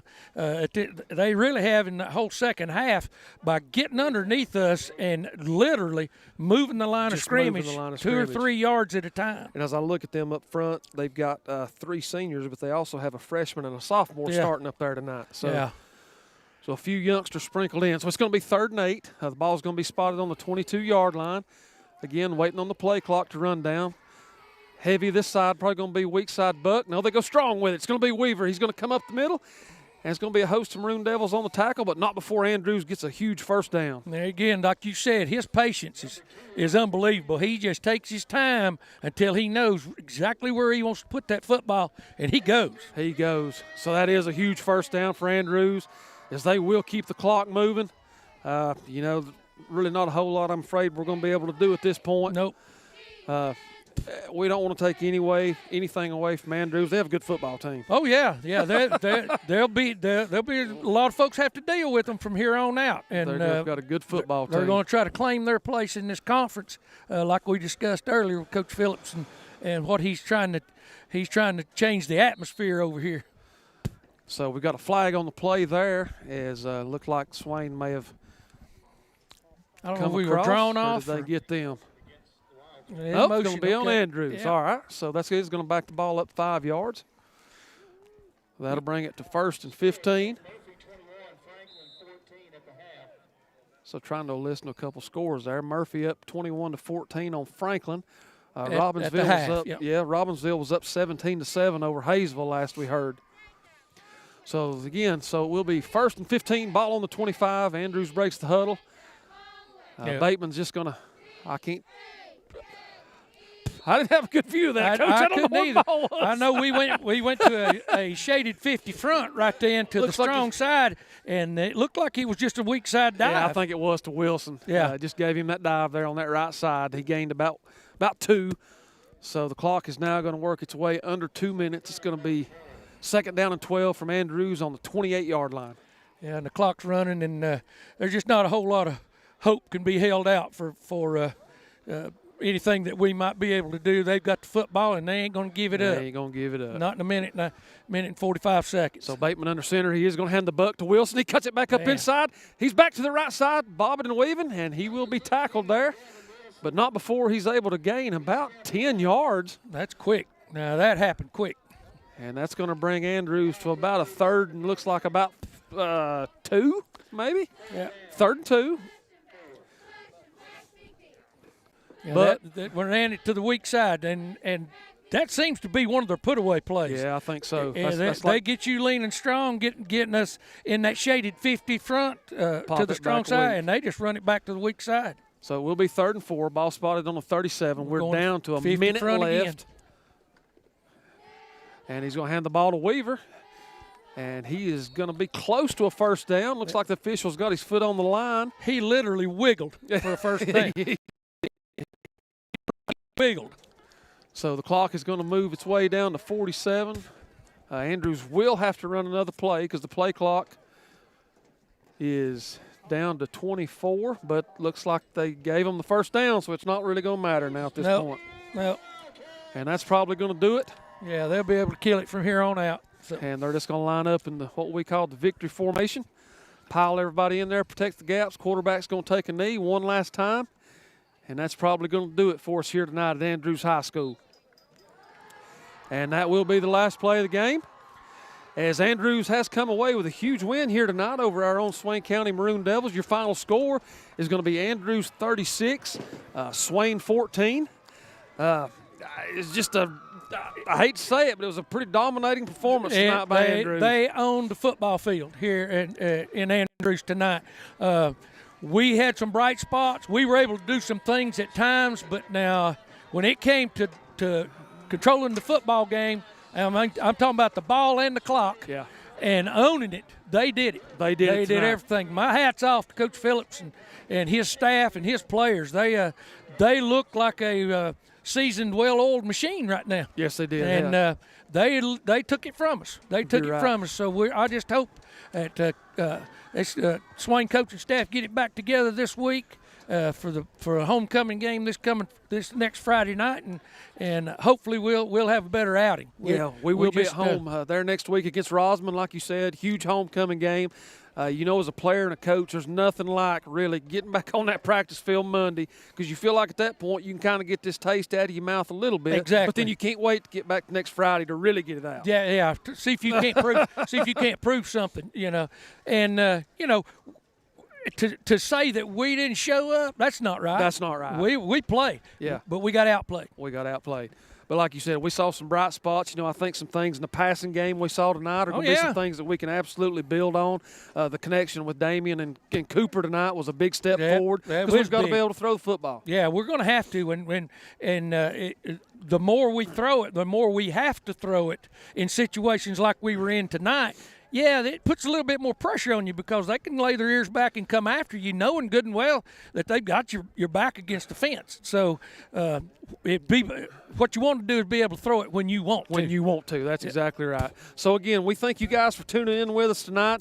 Huge thank you to Coach Rod White, Toby Burrell, Joe and Kent and all the guys for what all they do, and I hope you guys will be back with us at home next week as we take on the Rosman Tigers. I want to say thank you for joining me tonight. This was a lot of fun. First, and I hope we get to do it again. We'll just tell Gary he can take a night off. Yeah, that's right.